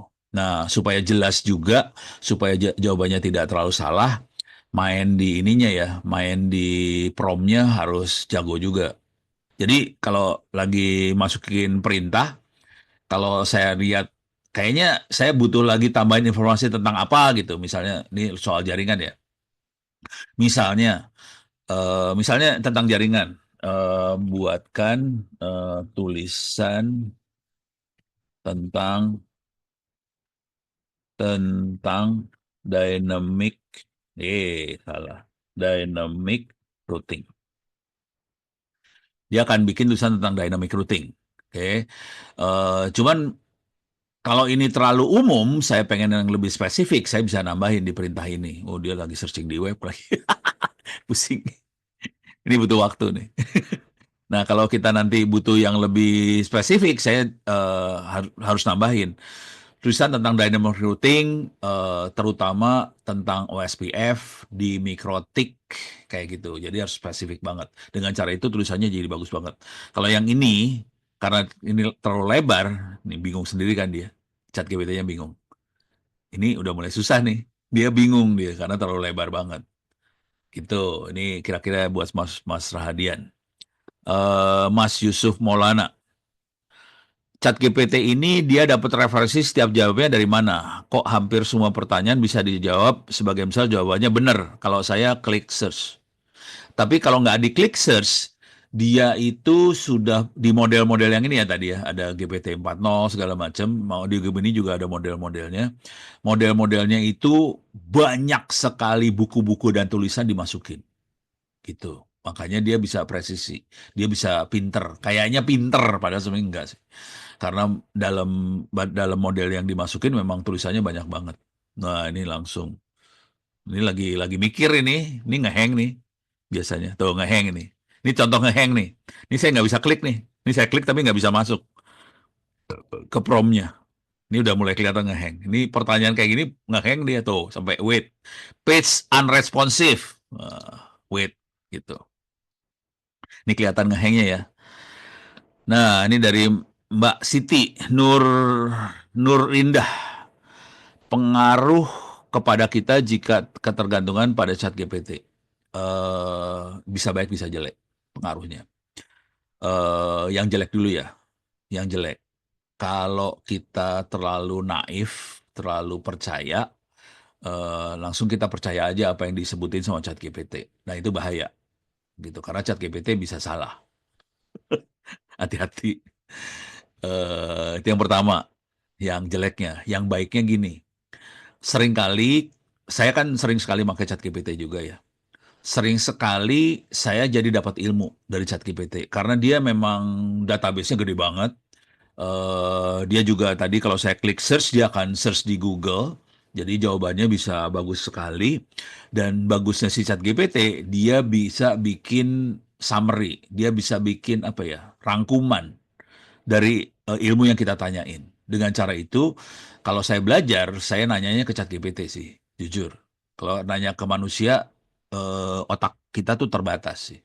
Jadi kalau saya nanya ke ChatGPT, walaupun dalam hati kecil saya tetap harus hati-hati, jawaban dia belum tentu 100% benar. Tapi kalau kita udah sering nanya, kalau kita udah sering nanya ke ChatGPT segala macam, kita udah punya, di kepala kita udah punya gambaran kan, oh ilmu yang benar kayak gini. Jadi kemungkinan ya kita jadi cukup hati-hati lah. Jadi kalau mau pinter, gampang, cepet, saya akan nanya ke ChatGPT sih. Asli.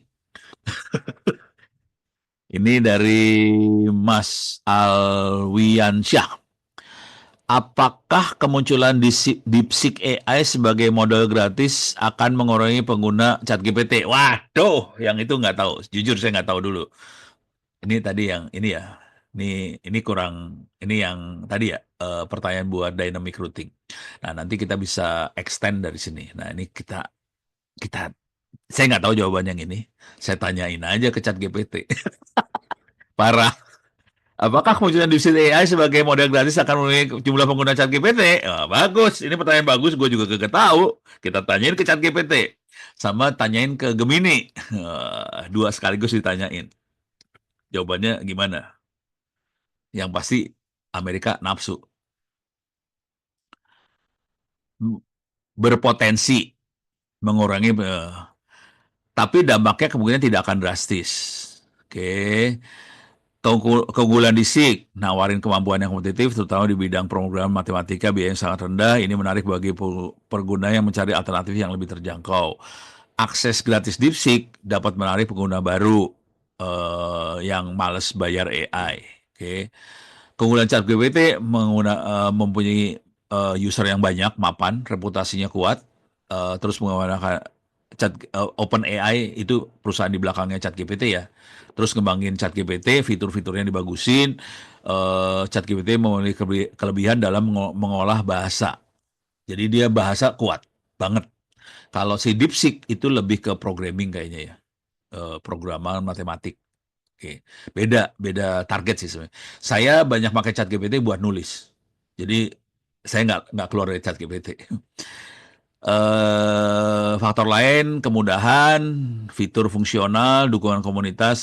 Nah, komunitas ini yang paling kerasa adalah tadi Olama. Olama nempelnya ke ChatGPT sih sebenarnya. Gitu ya. Nah, sekarang kita lihat. Nggak dijawab kan dia? Oh, dijawab.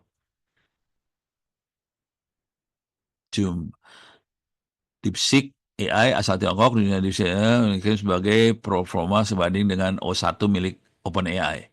Model ini dilatih dengan biaya yang jauh lebih murah, menggunakan sumber daya optimal, telah menarik perhatian luas, bahkan sempat menggeser posisi gratis di App Store iOS Amerika, mengisi berbagai sektor di Tiongkok, rumah sakit. Ini di Tiongkok ya, di Cina. Di Indonesia nggak ada datanya. Data terbaru, penjualan aktif OpenAI melampaui 400 juta, meningkat 300 juta Desember lalu, menunjukkan bahwa meskipun DeepSeek menawarkan kualitas yang kompetitif, pengguna ChatGPT terus tumbuh. Secara keseluruhan, DeepSeek menawarkan alternatif, mungkin mempengaruhi preferensi sebagian pengguna. Data ini menunjukkan bahwa jumlah penduduk pengguna ChatGPT terus meningkat. Jadi ini duanya bersaing lah, menawarkan pilihan bagus. Kalau saya, saran buat Anda, ini boleh dipakai buat nanya segala macam, tapi sarannya sebaiknya kalau mau gila, kita belajar bikin sendiri pakai Olama. Duitnya lebih kenceng lagi soalnya. Kalau yang bikin sendiri lebih parah lagi duitnya. Itu kalau mau nanya duitnya parah, nanyanya sama Pak Agung. Kata dia sumber duitnya di sebelah sono. Nih ada pertanyaan. Oh, banyak banget pertanyaan ya. Ini udah. Rise, rule input step expectation. Rule objective scenario expectation solution step. Wah, ini teknik ngeprom. Oke. Bikin prom-prom supaya dapat sesuatu yang bagus. Tapi sering-sering latihan lah, bukan sering pelatihan maksudnya, sering pakai. Nanti kita dapat prom yang lucu-lucu. Kalau mau gila sih bikin sendiri. Suatu negara dalam 10-30 ke depan terdapat bonus demografi. Waduh, ini urusannya politik nih. Namun saat ini terdapat kasus susahnya tidak dapat menghitung serta membaca namun tidak mengerti bacaan. Pemerintah mengganggu, menganggap kurikulum terhitung sering guru dibebankan administrasi. Gaji guru dosen kecil, betul. Di sisi lain masyarakat maunya pendidikan murah. Sedangkan pemerintah lebih memikirkan solusi jangka pendek sampai 5-10 tahun ke depan. Hitung berdasarkan logika matematika solusi terbaik. Ini jadi pertanyaannya, oh ini curcol kali ya. Tapi ginilah, kalau saya, ya dosanya ada di pemerintah, kita semua juga perlu ngasih tahu pemerintah sih. Tapi kira-kira ginilah cara berpikirnya. Hari ini ada sekitar 5-6 juta anak, sebenarnya 6 juta sih, anak yang masuk SD setiap tahun. Sementara yang lulus jadi sarjana cuma 600.000. Saya kebetulan pernah ngajar anak-anak Papua, 3 tahun, 4 tahun ya lupa lah, ngajar anak Papua. Jadi memang mereka nggak bisa baca tulis parah, apalagi menghitung parah. Kenapa bisa kayak gitu? Karena gurunya ngejar target. Pokoknya udah gua ajarin. Masalah anak ngerti apa kagak, gua nggak peduli. Terus gimana caranya supaya anak-anak bisa lulus UN, UNBK zaman dulu ya. UNBK, ya dikasih tahu jawabannya waktu ujian sama gurunya. Parah segitu parahnya di Papua nih. Makanya mereka nggak nggak pinter gitu. Jadi ada masalah besar sih. Karena input 6 juta, outputnya 600.000. Jadi harusnya pemerintah harus ngerubah polanya supaya input 6 juta di SD, outputnya 6 juta sarjana. Nah, itu baru keren banget sih. Gitu. Nih, tapi itu cerita panjang lah kalau diobrolin mah. Ini Mas Sandi, izin tanya. Jika kita membuat buku atau makalah sejenisnya, apalagi apabila kita menggunakan ChatGPT untuk membantu dari segi materi, apakah sah bila ChatGPT dimasukkan sebagai dalam daftar pustaka?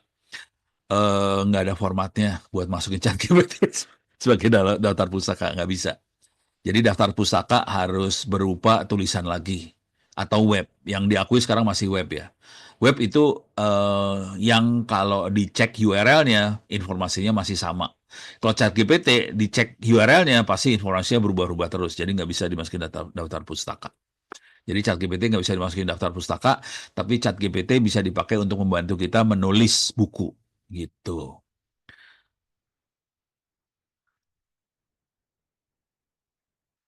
Coba masukin sebagai prompt di ChatGPT mengganti kurikulum. Maksudnya gimana? Mengganti kurikulum. Ini saya masukin prompt.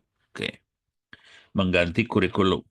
Ini kalau buat orang yang bikin prompt, ini prompt membingungkan sih sebenarnya. Karena cuma 2 kata, kurikulum apa, harusnya presisi sih.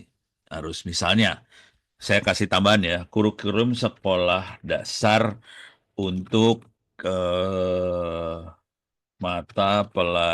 harus panjang loh, pelajaran matematika. Kayak gitu. Dan harusnya ada argumentasinya juga. Kalau mau presisi hasilnya. Kalau cuma mengganti kurikulum, bingung dia jawabnya ntar. Gitu. Jadi kita harus membiasain diri kita sendiri. Bagaimana kita presisi memberikan perintah atau menjawab. Kita nggak bisa cuman ganti kurikulum. Nah, bingung dah. Kalau udah kayak gini, dia bisa jawabnya lebih bagus. Kira-kira gitu. Ini saya sambil nunggu ya, ini dia bingung soalnya. Ini pertanyaannya ganas sih sebenarnya, dia sampai pusing sendiri harus nyari. Wis, saya lanjutkan ke Pak Danu. Jika kita membuat buku mengenai anutan AI, ChatGPT, Gemini, DeepSeek. Bagaimana caranya pemakaian AI tersebut yang bijak agar buku yang kita buat bisa membuat manfaat buat pembacanya. Ini sebenarnya bukan masalah buku tentang AI ya, tapi intinya gini, tentang bantuan. Jadi gini, ini menulis buku bukan soal AI aja, buku apapun sih sebenarnya. Buku ini pengalaman Ono ya, pengalaman saya sih. Buku hanya akan bermanfaat kalau ada contoh. Jadi buku yang bermanfaat bakal laku keras sih sebenarnya. Jadi paling gampang pakai contoh. Dengan cara itu, nah ini udah mulai keluar nih urusan apa sih kurikulum tadi. Ini bisa dilihat, ini kurikulumnya. Tapi ini belum detail nih kurikulumnya, ini baru global aja. Oke.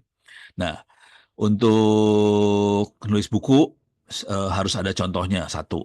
Karena dari contoh itu si pembaca, kebanyakan orang nulis buku bentuknya teori. Nah, itu orang baca males sih sebenarnya, jujur. Orang males baca teori. Orang lebih suka baca contoh. Nah, tapi contohnya dalam contoh kita harus ngarahin si contohnya. Supaya si teori yang kita terangkan jadi masuk dalam contoh.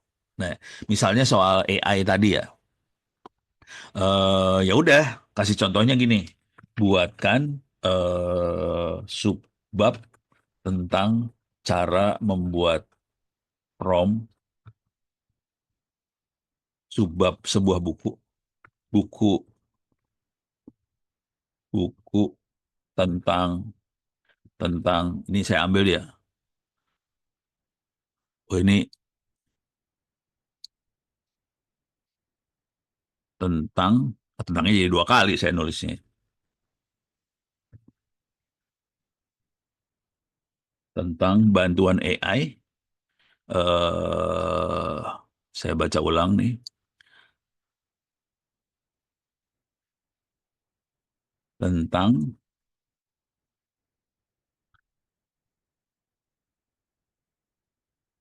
disertai contoh-contohnya. Oke, saya baca perintahnya. Buatkan subbab buku tentang bantuan AI, ChatGPT, Gemini, DeepSeek, tentang cara membuat prompt yang baik, disertai contoh-contohnya. Nah, ini bisa jadi subbab nih. Udah di-enter, nanti dia mulai bikin. Yang penting harus jelas, kita pengen ada contohnya. Kita pengen ada referensinya. Kita pengen ada dalilnya. Jadi jangan cuma nulis doang. Tolong tulis contohnya apa. Tolong tulis dalilnya apa. Misalnya kalau mau gombal, contohnya jangan cuma 1. Contohnya ada 2 atau 3 gitu. Nah, jadi cara nulis promptnya harus spesifik kayak gitu tuh. Kalau enggak susah. Dan ini udah enak banget mau bikin buku apa aja jadi enak. Gitu. Kalau teman-teman semua baca buku saya, pasti ada contoh. Karena yang contoh ini yang bakal laku keras. Contoh ini akan dicari pembaca. Pembaca tuh males baca teori sih sebenarnya jujur. Orang baca teori. Apalagi teorinya, Anda misalnya cyber security ya, teorinya cuma gini aja. Anda harus bikin password yang panjang. Harus dirubah tiap 3 bulan. Harus ada two-factor authentication. Males kan? Jadi contohnya, kalau dengan contoh bisa gini caranya. Tolong buatkan juga contoh bagaimana cara membuat password yang panjang. Buatkan contoh aplikasi-aplikasi yang bisa membantu kita membuat password yang baik, kayak gitu. Buatkan contoh rumus-rumus supaya password yang panjang ini bisa diingat, gitu. Nih. Ini contoh bikin prompt ya. Ini membuat prompt yang efisien, sangat penting membuatkan respons yang optimal dari AI seperti ChatGPT ini. Dilengkapi dengan contoh-contoh. Nih contoh. Berikan instruksi yang jelas dan spesifik. Kalau kurang spesifik kayak gini tadi tuh. Ubah kurikulum. Kayak gini kan, jelaskan tentang teknologi ya. Bingung sih AI-nya.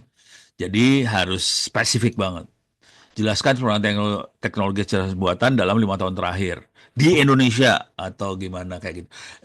Menggunakan open source, nah itu lebih seru lagi nih, spesifik banget. Oke. Terus gunakan pertanyaan terbuka. Ini tertutup. Apakah Python adalah bahasa pemrograman? Ya bego aja nanya kayak gitu. Jelas-jelas Python adalah bahasa. Kalau nanya kayak gini bingung dia kan. Kalau ini lebih enak. Apa saja kelebihan dan kekurangan bahasa pemrograman Python dibandingkan JavaScript? Jadi harus ada isunya apa, ada sedikit teori, ada contoh. Selalu gitu. Isu, teori, contoh. Ini juga sama nih. Isu, teori, contoh. Tentukan format dan gaya bahasa. Nah contoh. Nah saya bikinnya sering kayak gini ya. Buatkan poin tentang apa? Buatkan tulisan paragraf pendek tentang ini. Nah, ini penting banget ini sebenarnya formatnya. Kalau nggak dia bingung, dia akan lebih ke arah poin sih biasanya kalau AI. Kalau saya kalau lagi nulis buku kan maunya paragraf. Kalau paragraf mau spesifik juga bisa dibikin gini, tuliskan 3 atau 4 paragraf mengenai apa gitu. Kalau mau lebih spesifik lagi, ini kan perubahan iklim terhadap ekosistem laut di Laut Jawa, Indonesia. Untuk perkiraan tahun 2026 misalnya, gitu. Jadi spesifik banget sih. Kalau nggak gitu, bingung dia. Ini berikan konteks yang memadai. Nah ini cuma satu kalimat ya. Kalau saya bikin konteks biasanya panjang. Bisa sampai 2-3 lembar konteksnya. Supaya si AI-nya itu jadi bagus tulisannya. Jadi konteksnya bisa panjang banget. Jadi konteks ini penting banget. Ini membatasi ruang lingkup. Ini ruang lingkup nih ya. 3 inovasi. Bidangnya energi terbarukan. Ini ruang lingkup. Gunakan bahasa yang sederhana dan tepat. Oke, jelaskan konsep machine learning. Gitu. Ini ngasih perintah ke dia dikasih perintah supaya bahasanya nggak bikin pusing kepala. Nih, ini emang kalau saya, ada nggak ya? Nggak, udah saya delete tadi. Saya lagi bikin soal sih sebenarnya buat orari. Bahasanya gini banget sih sebenarnya. Pisahkan instruksi konsep menjadi bagian-bagian yang lebih sederhana, gitu ya. Jadi kalau sesuatu yang konsep yang kompleks, kita nanyanya dalam bentuk sederhana. Kalau ini jadi ini sebenarnya lebar banget. Terus ini di split sama dia pertanyaannya.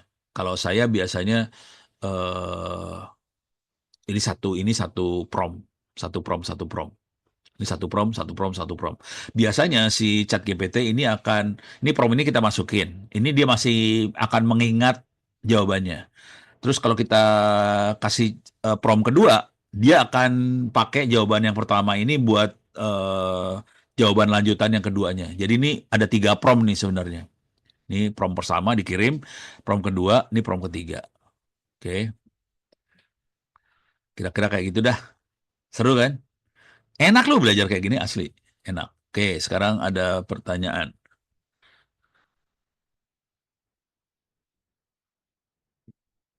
eh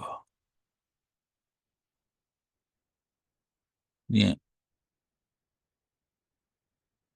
dibebankan administrasi.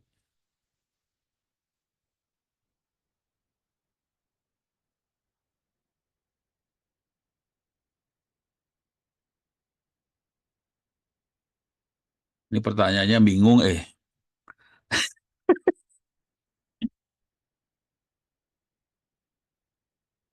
Pertanyaan yang mana ini mah pernyataan ini mah. Yang di atas ini pernyataan. Oke. Saya ambil aja nih pernyataannya saya ambil.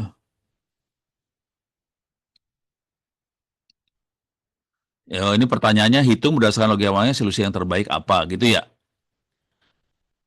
Nih, nih gini ya. Nih, nih gini ya. Nih kayaknya dia kasih konteks ini kondisi negara. Lulusan SMA tidak bisa apa segala macam. Nih ambil. Ya udah, tinggal diginin aja. Ini harus pada belajar bikin pertanyaan dan pernyataan. Ini pernyataan bingung ini.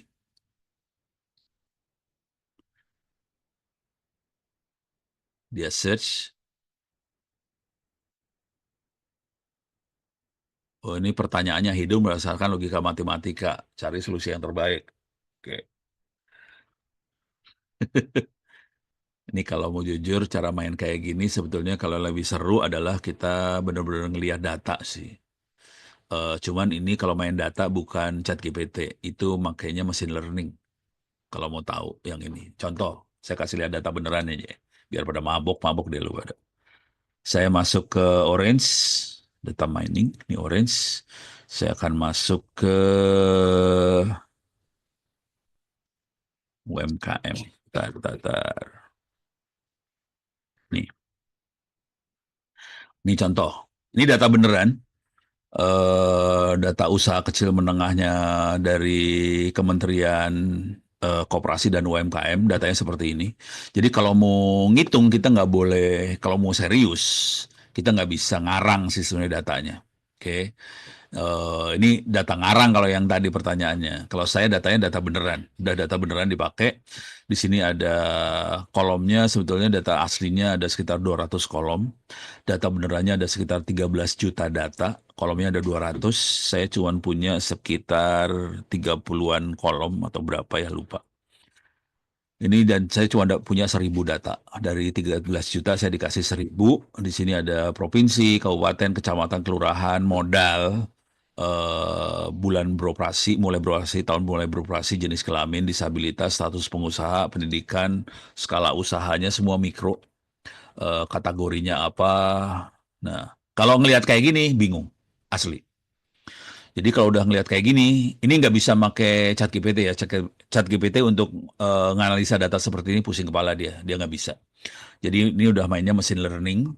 Ini saya analisa pakai mesin learning, beda topik sebenarnya. Nah, kesimpulannya sederhana sih. Jadi kunci yang utamanya adalah ini, omset sama modal. Jadi kalau modal besar, omset pasti besar. Kira-kira gitulah. Modal dinaikin, pemasukan naik. Nggak ada urusan sama pendidikan. Mau pendidikannya SD, SMP, SMA, S1, S2, S3, dikasih modal gede, omsetnya gede. Selesai. Yang seru buat saya adalah gimana caranya modal dikit, omset gede. Itu yang jadi menarik. Nah, itu baru kelihatan bedanya. Nah, omset kecil, modal kecil, omset besar. Kalau modal kecil, omset kecil itu terjadinya kalau dari data yang ini ya,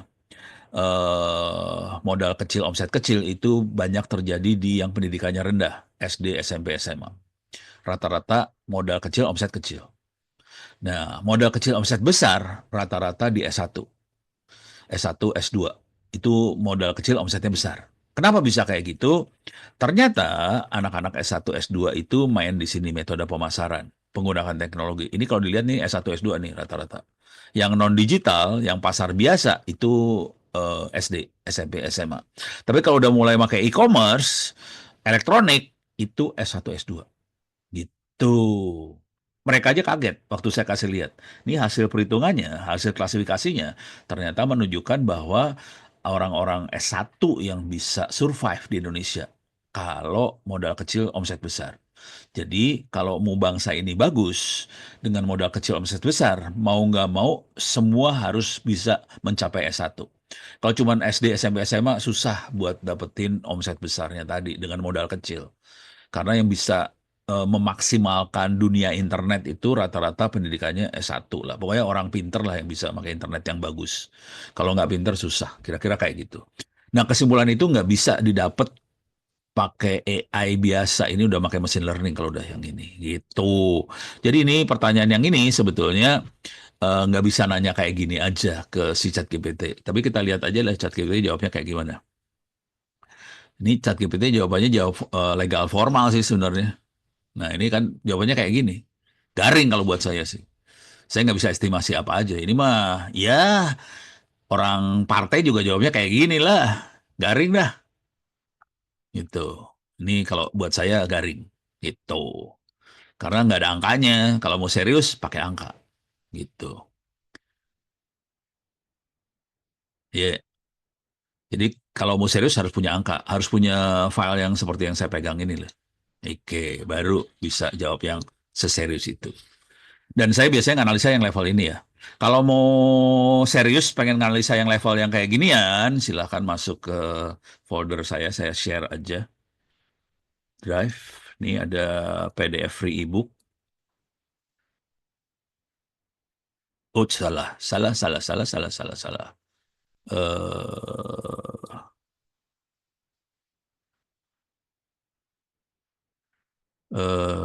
Oke,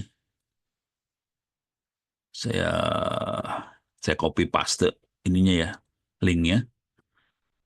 Saya paste di chat. Ini dia. Oke, ini adalah buku-buku tulisan-tulisan saya, ada buku segala macam. Khusus untuk AI, di sini bukunya. Buku pegangan implementasi AI, machine learning, big data. Ini kalau dibaca, ini buku pegangan implementasi AI, machine learning, big data. Ini bukan ChatGPT. Ini adalah machine learning, beda sama ChatGPT. Ini lebih parah sebetulnya. Nggak banyak orang yang nguasain ilmu yang ini. Ini dipakai untuk saya ngasih training BPKP, BPK, Dirjen Anggaran segala macam, termasuk KSP, Kantor Staf Presiden.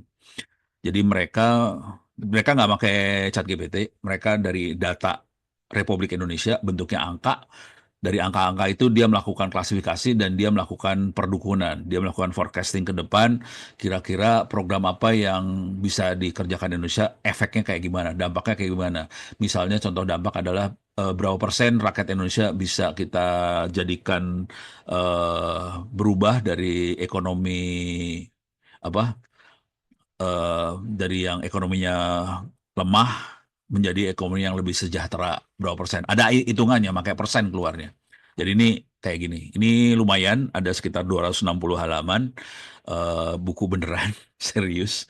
Silahkan dibaca-baca. Tapi ini nggak ada urusan sama ChatGPT, beda banget sama ChatGPT ilmunya ya.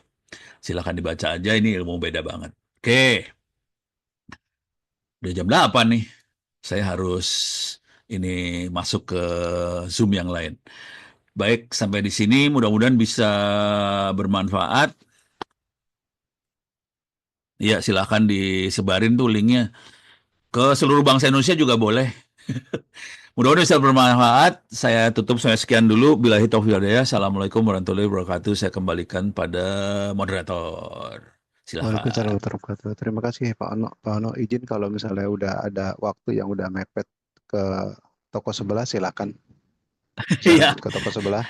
ya, saya Ini lari ya. kita penutupan dulu. Lanjut Ya, ya, Pak Ono ke oke, toko oke. sebelah. Thank you, thank you, Siap. thank you, thank you. Terima kasih Pak Ono. Lanjut Yuk. moderator. Luar biasa, terima kasih pada yang terhormat Prof. Bapak Ono atas pemaparan materinya yang sangat menarik dan menginspirasi. Eh, Alhamdulillah materi yang beliau sampaikan telah selesai. Terima kasih banyak kepada rekan-rekan semua peserta yang sudah ikut berpartisipasi di acara webinar kali ini. Eh, Untuk acara selanjutnya, yaitu sesi keempat, penutupan dan pengenalan profil Best Pet Network. Jika tidak ada yang sebelum itu, jika ada yang perlu dipertanyakan kembali, saya kasih waktu 5 menit untuk teman-teman bertanya ke materi.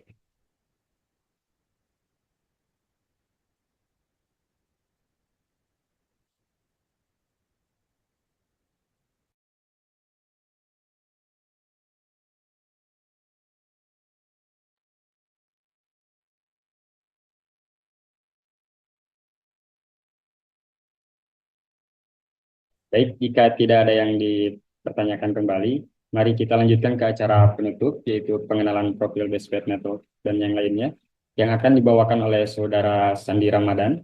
Kepadanya saya dipersilakan. Terima kasih Mas Yunus. Selanjutnya di sini mungkin teman-teman mau bertanya-tanya ya, apa itu BestPet. Nah, di sini saya akan menjelaskan apa itu BestPet Network.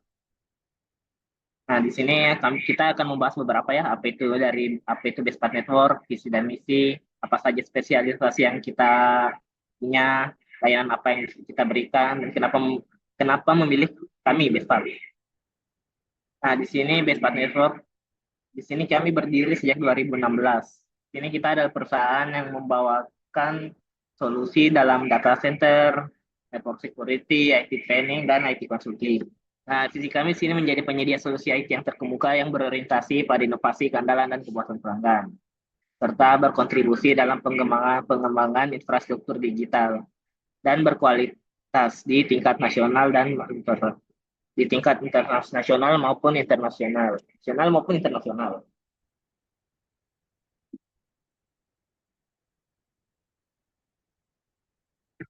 Nah, di sini kami spesialisasi dalam beberapa bidang ya, mulai dari jaringan komputer, cabling, cyber security, data center. Nah, di sini kami ahli dalam desain dan planning, implementasi, support dan maintenance, consulting, training, dan supply material. Nah, di sini Bespat kami menyediakan beberapa layanan, mulai dari konsultasi apabila teman-teman ingin konsultasi mengenai infrastruktur jaringan di perusahaan teman-teman. Mungkin dan training apabila teman-teman ingin menambah ilmu teman-teman ya. Di sini Bespat kami menyediakan layanan training, serta di sini ada implementasi.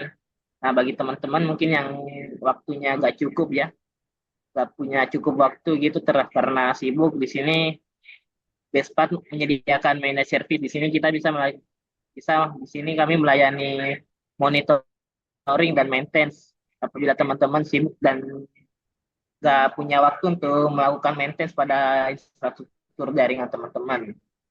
Nah, di sini kami juga menyediakan outsourcing apabila teman-teman kekurangan sumber daya manusia ya dalam melakukan implementasi ataupun training. Nah, di sini beberapa klien kami ya, mulai dari Urban, Kominfo, Kementerian Pekerjaan, Kementerian Keuangan, dan sebagainya.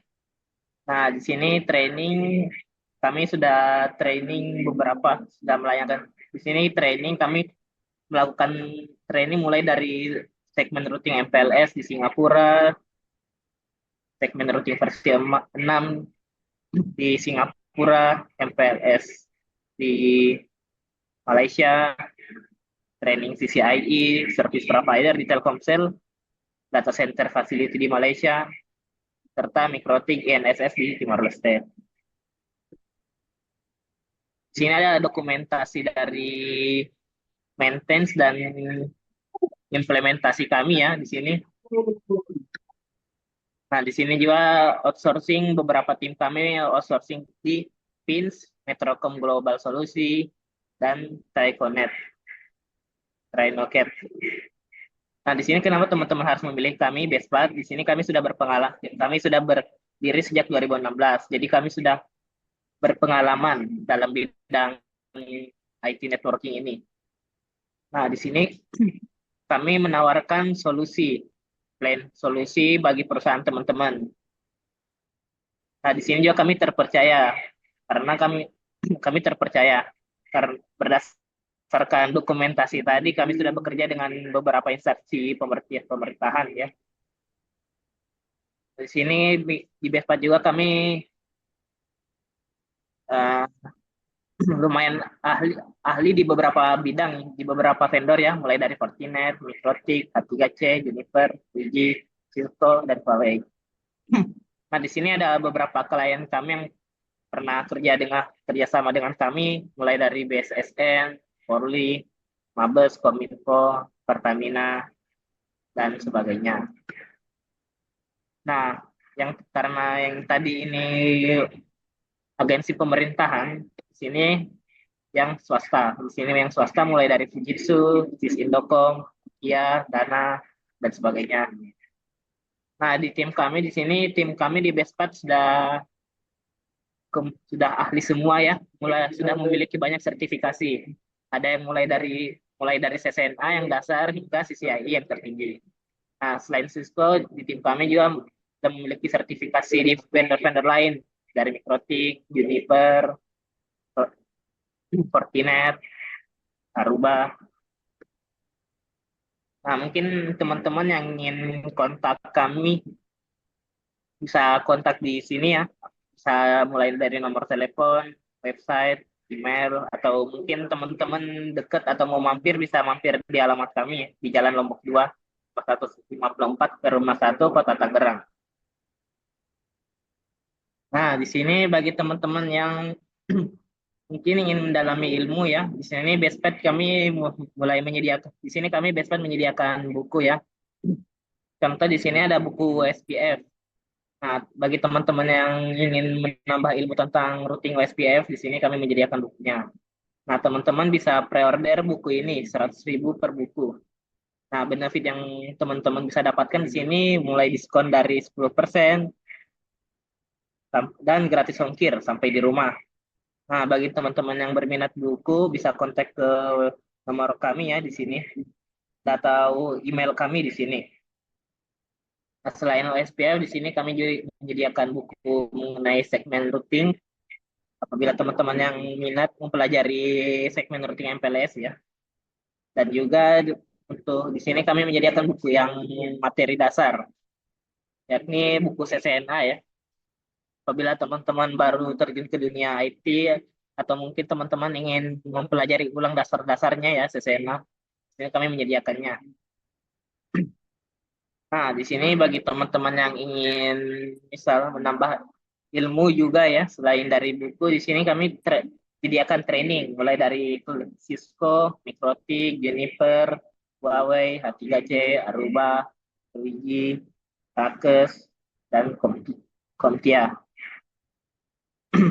Nah, apabila teman-teman di sini berminat untuk training ya, bisa kontak di sini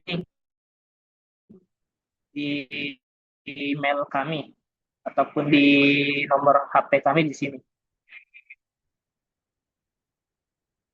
Next, selanjutnya teman-teman bisa mungkin yang berminat untuk belajar mengenai switching ya di brand manapun, baik Cisco dan yang lain-lain. Di sini kami lagi sedang melakukan pelatihan online ya, yang full konsep dan full config LAN switching any brand. Jadi di sini di sini akan membahas full konsep dari LAN switching sama full konfigurasi di brand manapun.